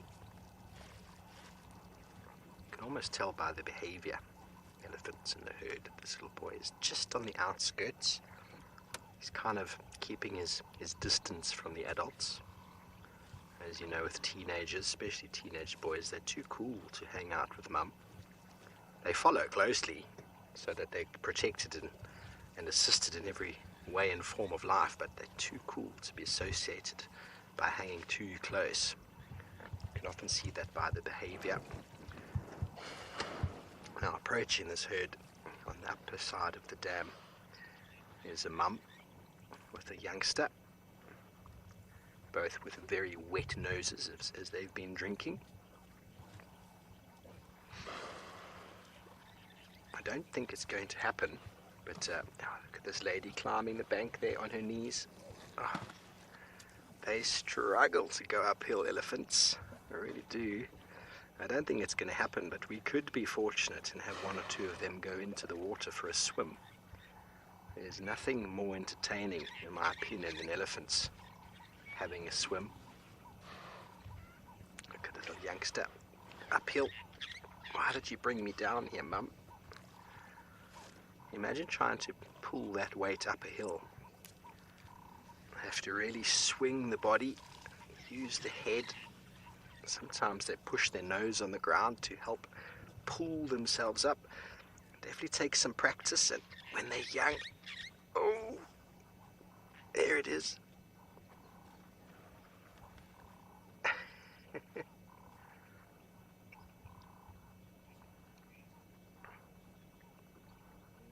Babs, I love watching elephant behavior too. They are so interesting to watch, and you spend enough time with them, you can really anthropomorphize. If many of you new viewers out there might not know what that means, it basically means to associate with people.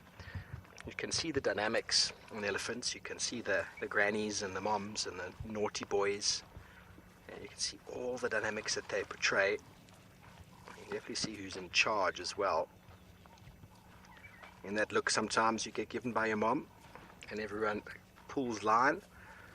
That's exactly what happens in an elephant herd too.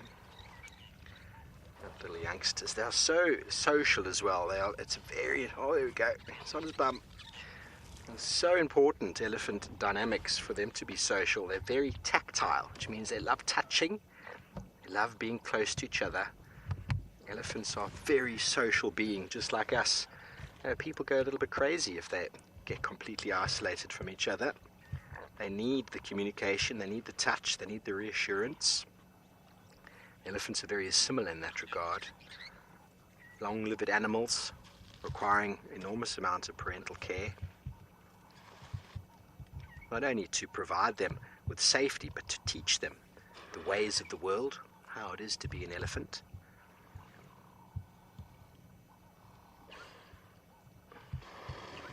And they show so many emotions: irritation, patience, mourning, grief, they're both very similar, excitement.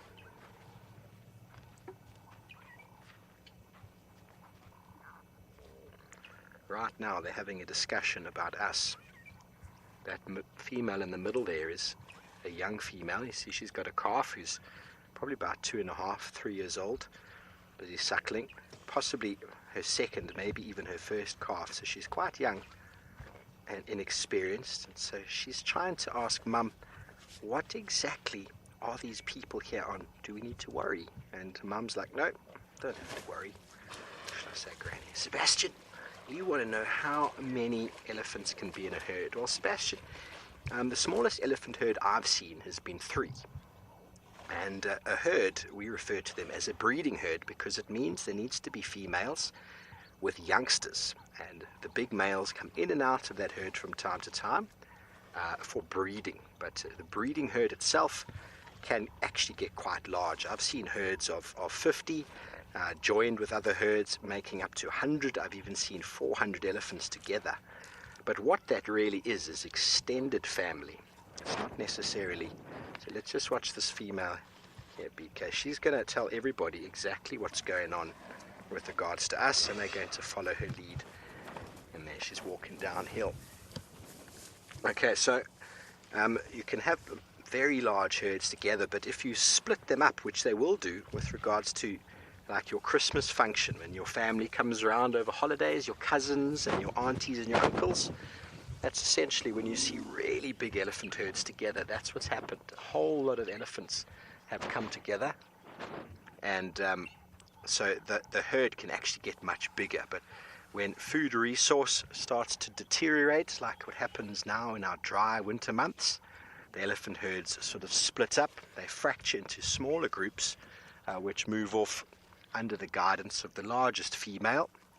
But when those herds come together, that's when females of opposing or different herds who know each other intimately, potentially they were sisters or youngsters once upon a time, they come together and they talk and they communicate and they show off the previous year's youngsters, and cousins meet again, and it's a very emotional experience. Like when you spend time at the airport and you see families welcoming home loved ones, it's a very similar experience. See, she's watching us there, can you see? When you're at the airport and you see all these people coming off the plane and people with flowers and signs and whatever, and then there's hugs and kisses. That's exactly what happens in the elephant herd after 6 months, 8 months, or a year after seeing each other. It looks very much like an airport greeting, or when all your family come around to your house, there's always lots of it. Look at this little naughty. Now that's a boy right there, everybody. He's away from the herd. Can you see? He's too cool to be bothered with us, and he's behaving like a boy. He's away from the herd. All the girls are attached to the females, and the rest of the herd, they've moved off together as one. Very polite, very elegant. Bob, whoa, indeed. Now, he's supposed to be scary. He's supposed to be intimidating, and if he was 3 times the size, 4 times the size, which he's going to be, he would be. But when they behave like that, all you want to do is laugh. It's just like when you see a teenage boy throwing a tantrum, his hands at his sides and steam coming out of his ears. We sometimes just have to laugh. We can't help but not take it too seriously. Now over there again, you've got another young boy, and off to the left of him, a bigger bull. Not fully mature, but still much bigger than any of the elephants in this herd. Okay, well, very good. We're going to send you back over to Taylor McCurdy at Pridelands, who's stopped to see if she can find some hyenas.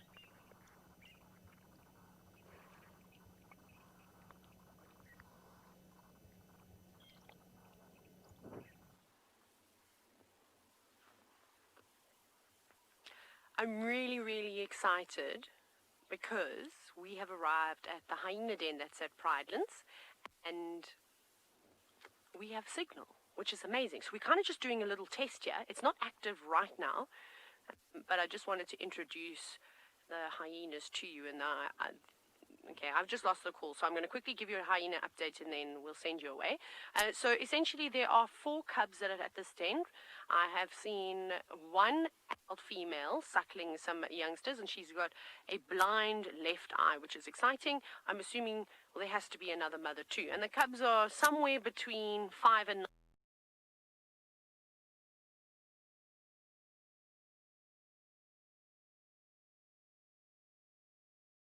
Exciting. I think we'll come back here a little bit later this afternoon. It's very, very quiet here, but we're going to go and try and find some elephants and try and catch them swimming. Off you go across to Tristan, who's done an incredible job at slinking through the bush with Tandi.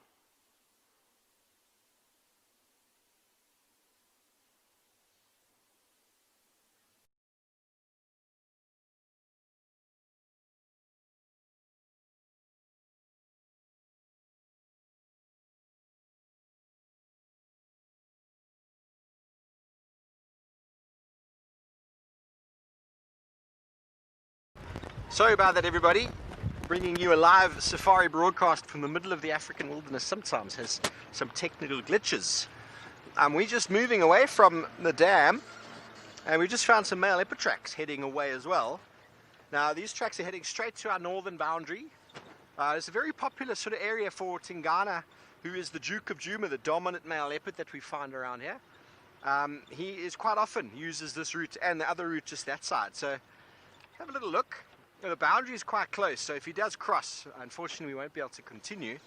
But we also go to, the reason we came up towards this area initially, this is where lions were calling from just before game drive this morning. Obviously it's quite hard to really figure out the distance of a lion call in the morning, especially as winter starts to approach, the vegetation starts to change, and with the density of the vegetation in summer, calls don't go as far as they do in winter, but the bush is still quite thick. Okay, so those tracks have not, they have continued straight here. So this is going straight to our northern fire break, or that's the fire break behind us, the northern boundary with Buffelshoek.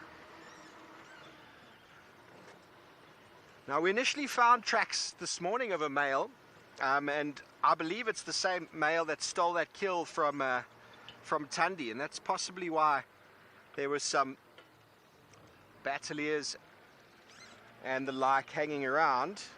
we weren't able to find anything, but by the size of what was left, to find that in the thick grass would be nigh impossible.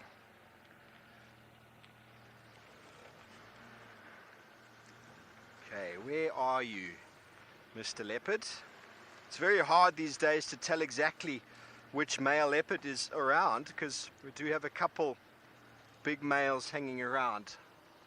There are so many leopards out and about, buddy, so many leopards, and I'm just back yesterday. Here we go, he's still heading straight over here.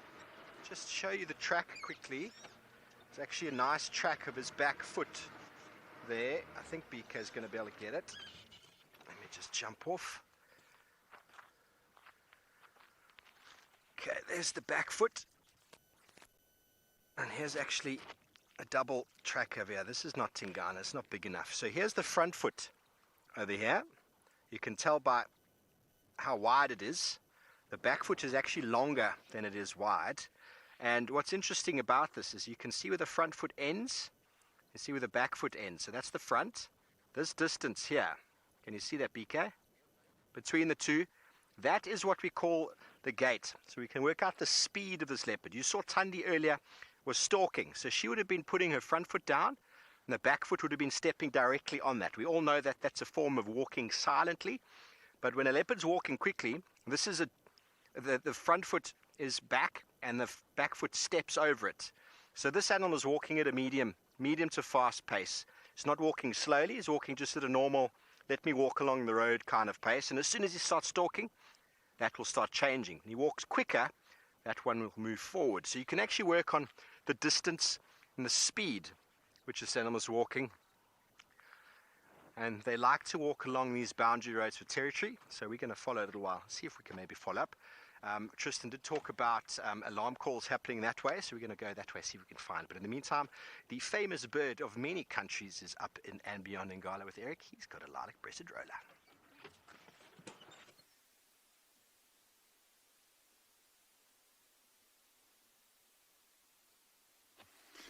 Just got this beautiful lilac-breasted roller that we can see here, and it was posing perfectly on a branch, and as soon as Emma said that we're coming to us, it obviously flew away, but luckily it didn't move too far, and we still get to see it so beautifully.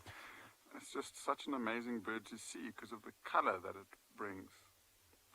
And there's beautiful purples, there's blues, there's browns, there's greens, turquoises. There's so many different colors on this bird, especially now in the winter time, because I mean the grass is starting to dry up, most of the trees are losing the green, and so this is pretty much the most vivid color that we get in the bush, and it's luckily stays around here the whole year. But see, I mean, it's such a nice side profile. See if you can count how many colors is on this bird. We can start from the bill. There's that black color, then there's a bit of white by the eye, then there are the lilac breasts, so that's 3 colors already. Then we're onto the brown back, and look at the, you might not be able to see it, but maybe down towards the wing there's that very, very blue color, like a deep ocean blue, and then more of a baby blue color around the breast. And then if it turns its head and we look behind it, then there's a slightly more turquoisey green. So that's at least 8 colors. Moon, yeah, I think the colors are really, really spectacular. And I always say it's almost unfortunate that it's such a common bird because it often gets overlooked. We don't spend too much time because we see them so often, but if it was a rarer bird, we'll be much more excited when we get to see it.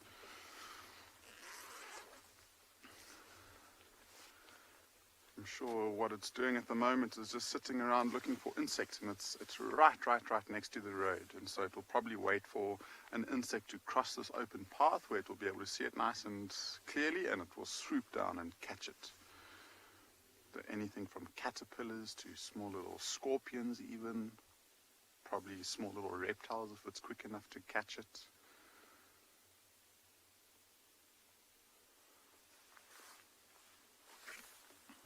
One of my favorite things is the different blues in the wing.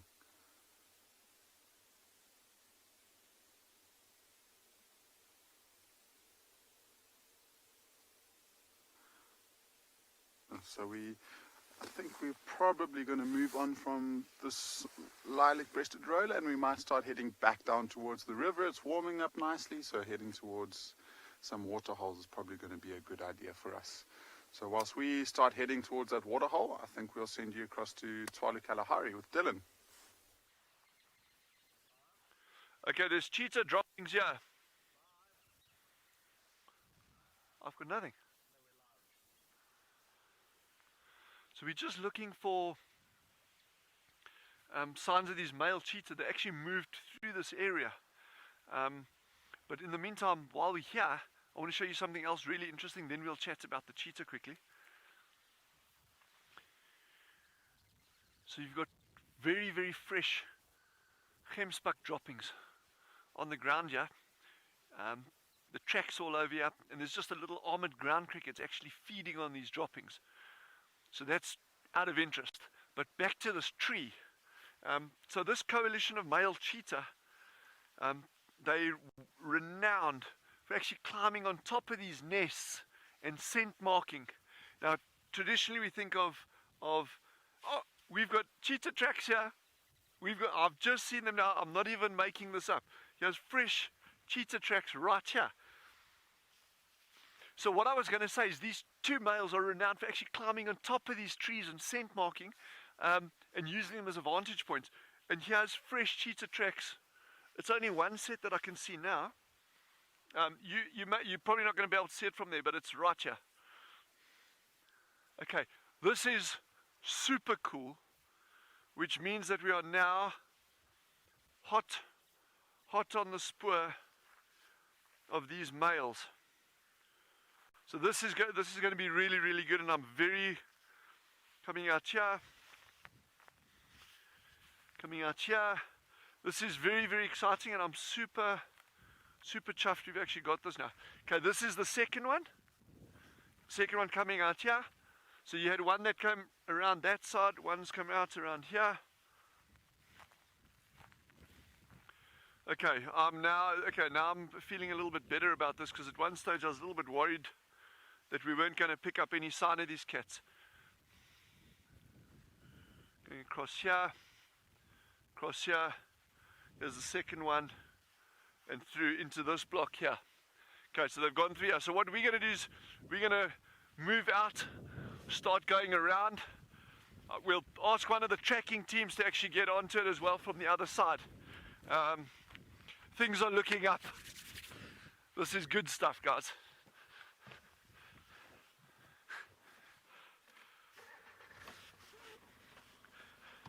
Apologize there, I think my comms weren't so good.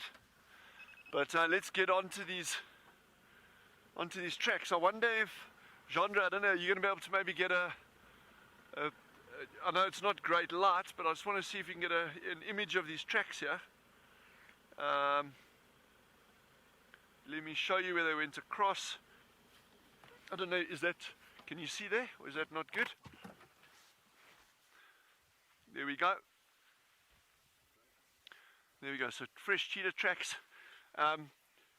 Very distinctive in terms of their spoor. They've got very, very distinct lobes at the back, 3 very distinct lobes, and then actually on the front you can actually see the nail marks on the front of the track. So there's the back pad, 1, 2, 3, 4 of the front pads with the nail marks, and there again you can see on this the back hind pad with the 3 lobes, and then the nail marks on the front. So that's the one, and the other one's further to our left. So, and these are super fresh tracks. They're actually over the vehicle tracks. You can see over here, they're on top of the vehicle tracks heading into here. So I think let's head on and see if we can get these guys. This is really good. It's always exciting when you get fresh tracks, and I know Tristan and the lads down in the low veld there, you know, with their leopards and that, I mean, they'll tell you how cool it is tracking these things. So I think let's head on and see what we can get.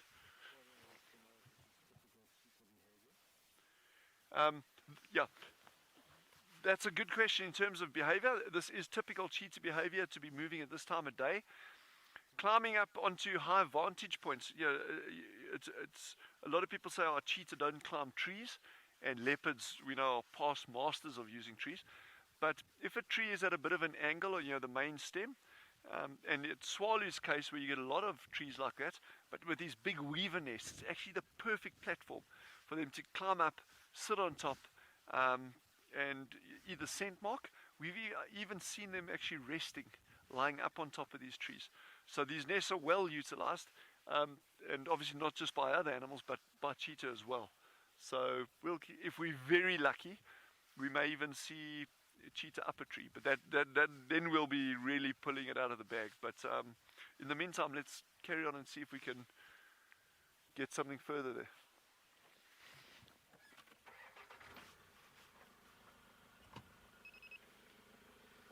This is really good. Sure. Nice, nice, nice.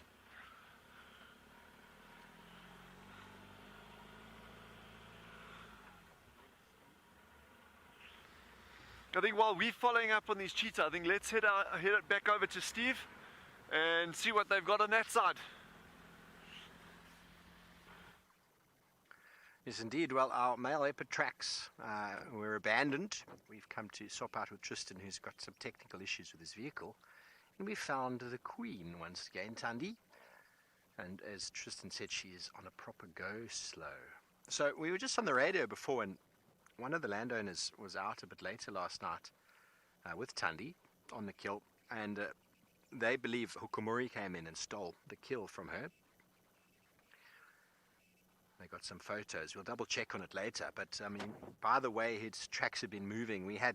I had tracks yesterday in that area that I was looking before with the vultures, headed south.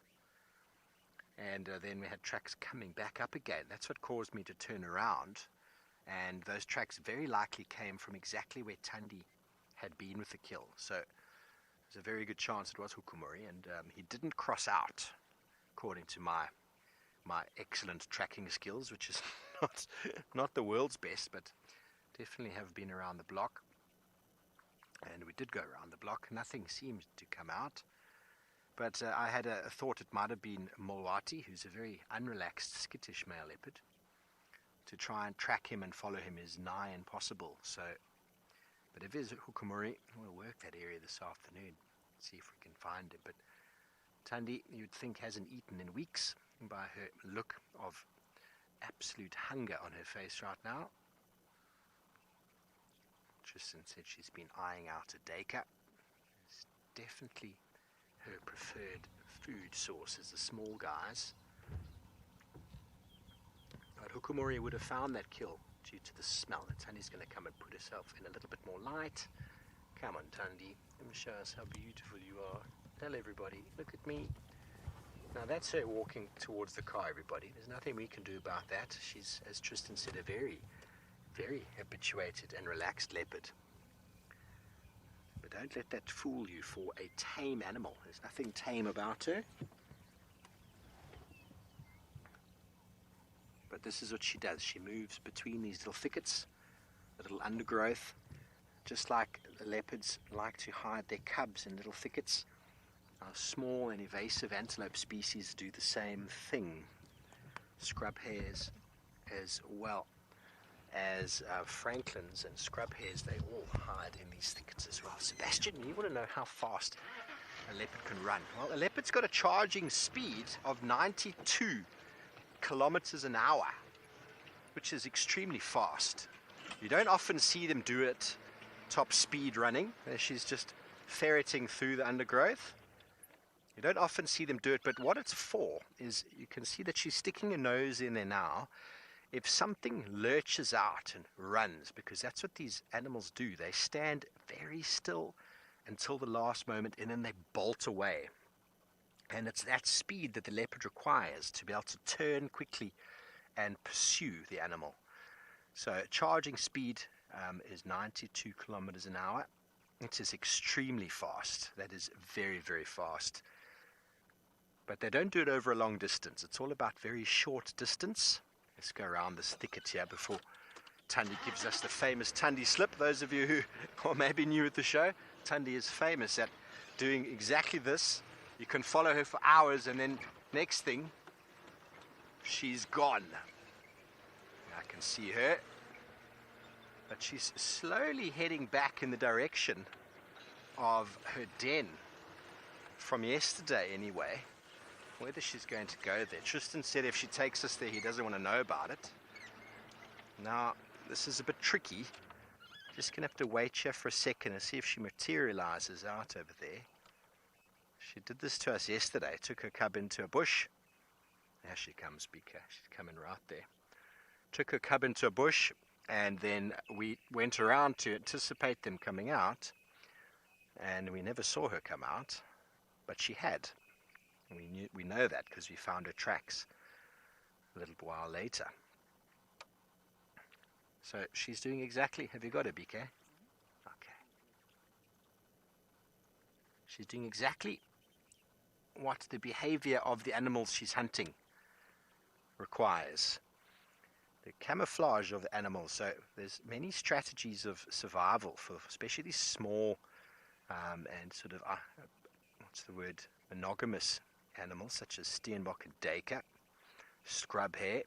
It's called see, she's definitely spotting something. It's called the freeze and flight strategy. Many different types of strategies that animals employ.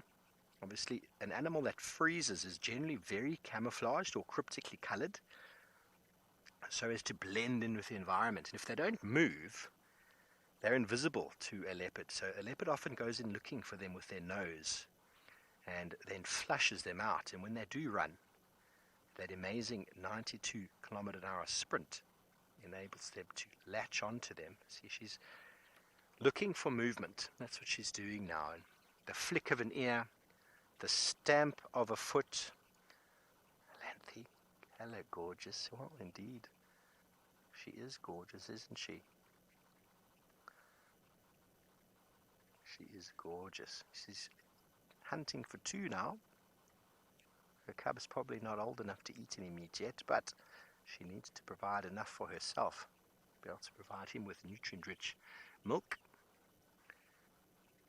But so you see, I see female leopards doing this more so than male leopards. Male leopards just seem to walk, and then they go for bigger prey, or they stalk out in warthog burrows. Female leopards go from bush to bush, looking for very small prey. And I know one of the discussions this morning was how many dead animals do we find out here?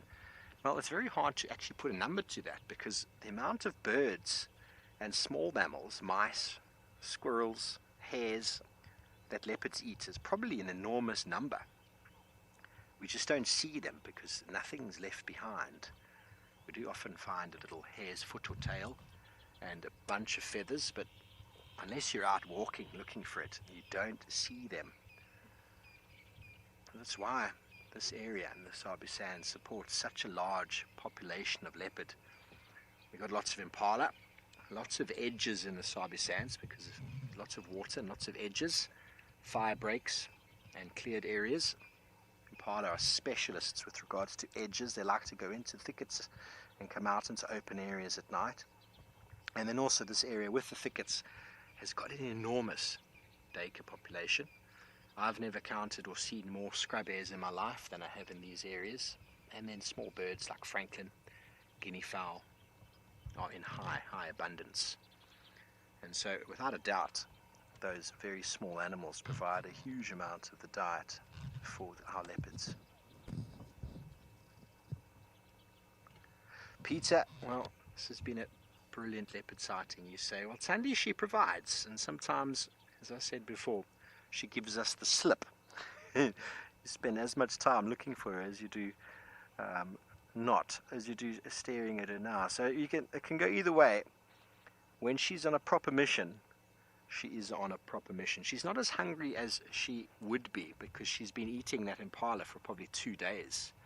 So she's not starving, but she knows she needs to secure. You know, it's like going to the shop. You know, you need to buy food. You're not going to eat it all tomorrow, but you've got hungry kids. Within the next week, you're going to eat it. So you might as well shop while you can. And her style of hunting right now is very energy efficient. Stopping, starting, staring.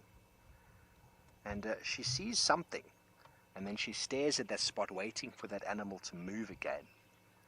When it does, she's then able to lock onto its position better and then move in.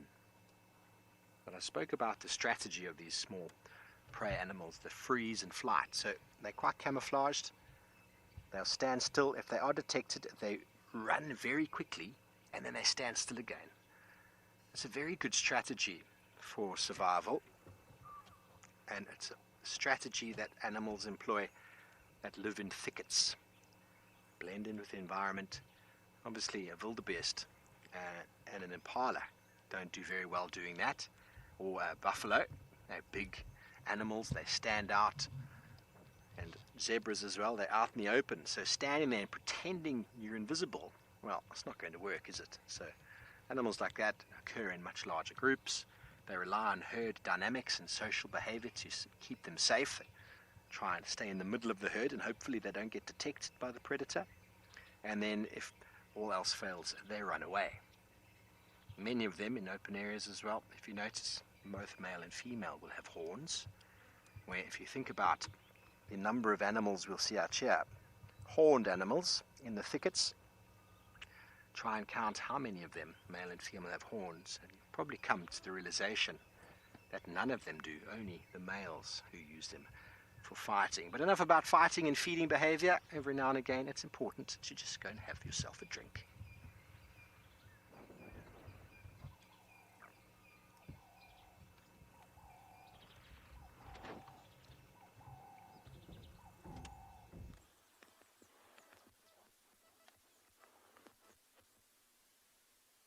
This morning, but so we're back where we started. Maybe you remember from earlier on in the show where we arrived at Leopard Dam. We're almost in exactly the same position, except we've actually got some animals this time, which is very exciting. So the morning has warmed up quite a bit. Gert and I have de-layered, and the elephants have decided that it is an acceptable temperature to come and have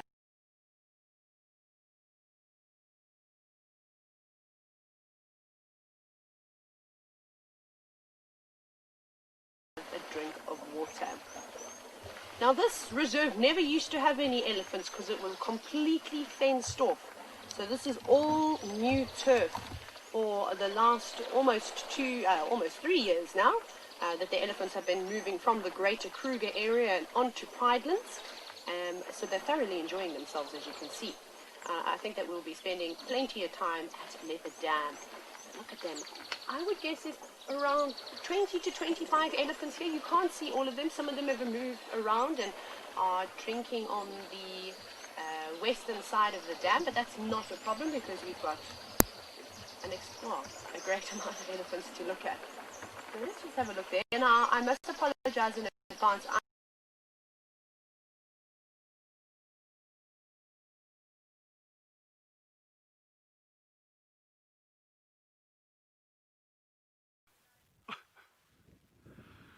Okay, so we've just come across something ridiculously exciting. I'm super chuffed about this. So we've been following those two male cheetah tracks that have gone into this block to our left here, and one of our tracking teams is onto them now as well. But as we're coming up the road here, the guys called me and said, no, here's a leopard female with 2 cubs. So I'm just like, what? So this is really cool. So here's the track over here. This is the adult female track, and you can see that the track is broader than the cheetah we were looking at, and the indentations at the back are they're not as sharp as in the cheetah. So this is really cool, and then you don't see any claw marks on the front. Those are the key defining characteristics between cheetah and leopard. The leopard track tends to be a lot rounder, whereas the cheetah track is more elongated. So this is one set of tracks over here as an example. And then further to the right, there's another set. So it's 1, it's 2, and then over here on the far side of the road here, this is the third one. So these cubs are sub-adult cubs. So this is going to be absolutely fantastic. So yeah, between Jandra and myself and one of our tracking teams, we're going to put in quite a bit of effort for these during the day today. And again, no guarantee, but how exciting is this? I mean, you never know what you're going to find when you come out here, and you know, you're looking for one species, and next thing you on tracks of a leopard with cubs. Yeah. No, Ruth. Yeah. I mean, this is when I'm in seventh heaven, and you know, when you're seeing stuff like this, and you know, when you're not planning it at all, and that is the excitement of the outdoors, of the wilderness. So you just never know what you're going to find. As Forrest Gump would say, life is like a box of chocolates. But let's carry on and see what we can get further down the road over here. Yes, I'm very, very, very happy about this. So this is like just made my whole morning, my whole week, in fact. So in fact, the tracks actually come all the way along here. Yeah, Mike, this is great stuff, eh? This is super exciting. So the one carries on down here, or two carry on down there. One actually moves off here at an angle, going into here, all along here, ding, ding, like that. And it seems to be going all the way down this path. But I mean, it could just be that she's moved off, done a bit of scent marking, and then come back on again. But the only way we're going to find out is actually following up on these. This could take hours. So I think Jandra and I, once we're going to carry on looking around for these cheetah, we're going to go back, grab a very quick bite, and then we're going to come straight back out into the field and you know, just put in a good solid amount of effort for these animals. So while we go from our tantalizing evidence of leopard in the meantime, I think head over to Steve where they've actually got a leopard. Yes, this is tangible indeed. She's just been lying down. Now she stood up. There's actually an animal there. I think it's an impala. She's looking directly at her. You stay with her. I'm just going to double check what it is. She lay down in the sand. It was nice and cool. And there's an animal flicking its tail and its ears there. It is an impala. And has absolutely no idea she's there. So that's one of the strategies that the predators themselves employ, is that they can stay very still. They can go very inactive and rest. And as soon as an animal starts moving around, an animal that was probably trying to avoid detection for a long time, you can only stand so still for so long before you get an itch or a fly buzzes past your ear. And her intention now is I think she could hear it. She hasn't seen it. I can just, with my binoculars. Yeah, it's a young impala walking straight towards her. Be prepared, everybody. This is going to happen. It's a young female impala that is walking off to the right of her there. Tristan's going to be very upset with me. It's a young, lone female impala from last year's breed who has absolutely no idea that there's the most experienced leopard right here. It still doesn't see. Is it a female? You stay with her, BK. Yes, this is going to happen right now. Be prepared. Oh!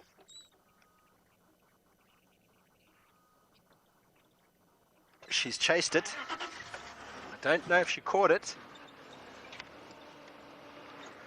Hold on, everybody.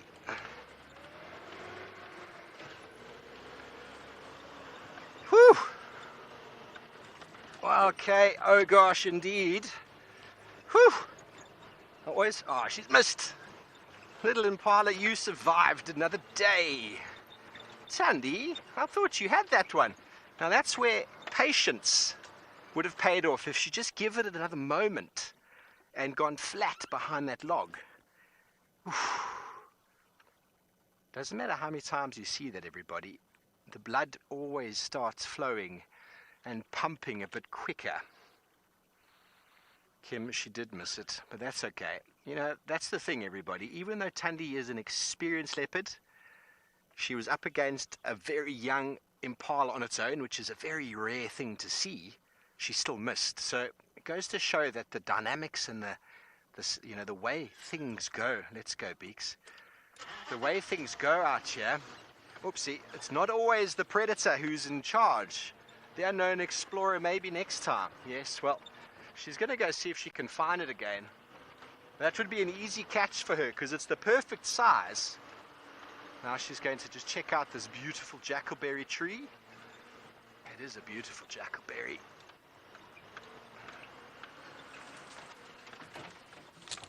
Watch out there, BK.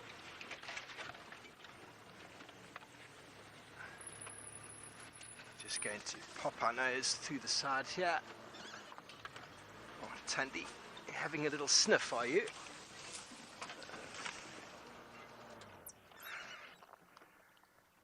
Okay. Oh, everyone's so excited this last little bit of action towards the end of the show. Yep, scent marking.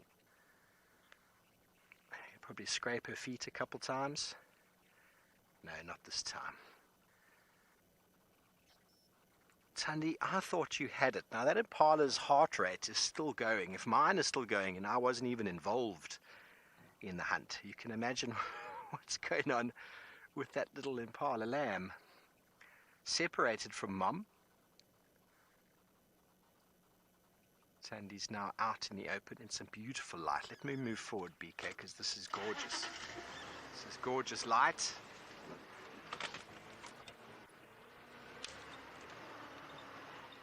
I'll just get around her.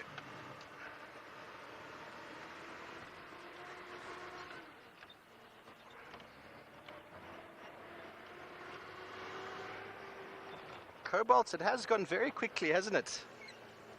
I agree with you, sir. There we go, Tandi. There we go. Where are you going to go to? Are you going to come in? Oh, there we go. After a bit of movement, they generally have a movement. Now, if Jandre was here, he would have got that.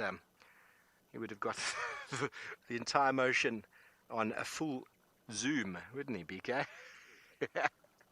BK prefers to look at the beautiful cat, which I agree as well is beautiful. But there we go. There's a fresh bit of leopard scat in the road there. You can see she's got a little bit of a paunch on her. That's from the suckling.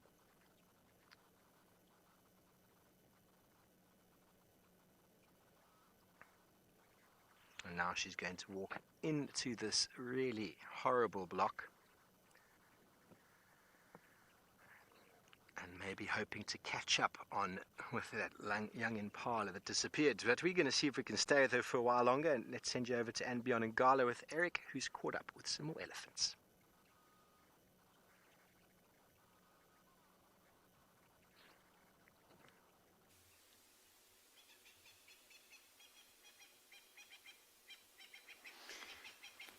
Certainly been treated with elephants this morning. In Pridelands you've seen, at Djuma you've seen elephants, and now we've got a nice big herd of elephants after the bull we saw this morning. And this is that small little waterhole that well, it's not really a waterhole, it's just a bit of residual water that's left in the riverbed.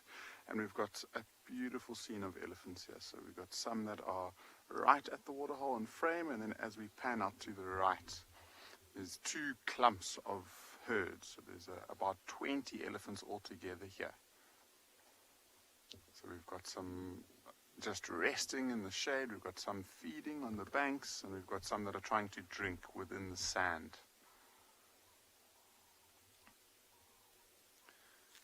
See, if you look at the water, it's pretty green, and I mean it's been used by so many different mammals. I've seen rhinos in here, I've seen buffaloes, a whole huge herd coming in, so the water's actually quite dirty.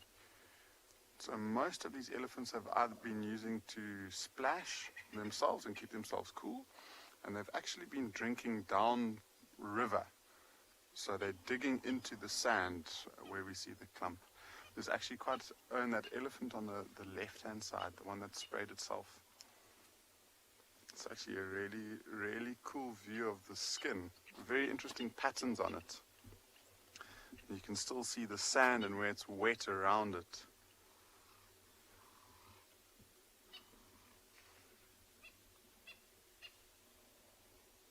Just a kudu saying that the light on the green is actually quite pretty. I agree with you. It's starting to become quite harsh, but it is quite a beautiful scene. The elephants make it even more pretty, I think.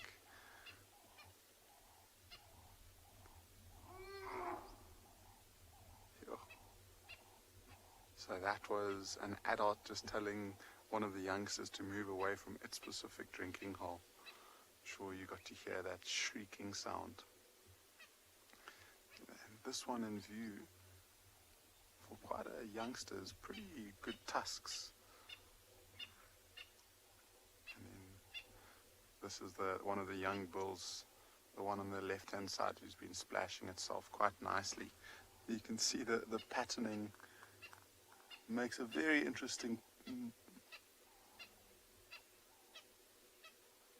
Stacey, you're asking if animals get sick from drinking water like this, and I think they've got much better digestive systems than we do. There's another little shriek that you might have been able to hear, and they'll have a very good idea. I mean, they'll be able to smell if the water's good enough to drink. Elephants, for example, they're very, very picky, and they like nice clean water, and that's why they spend time digging for water rather than drinking the surface water. But something like a buffalo, for example, would come in and they would happily drink out of a little pan like this. See, that one's getting chased away now.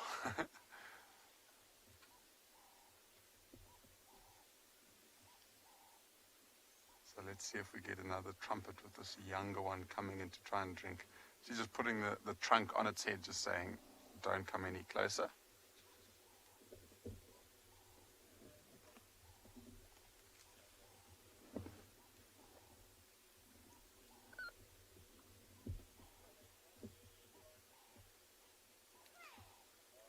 So I think it does seem like a few of these elephants are starting to move away from this pan. And so as a result, we will lose view in the next few minutes. So this is a goodbye for the morning for us. We'll send you across to Djuma, and Steve will take you through to the end of show.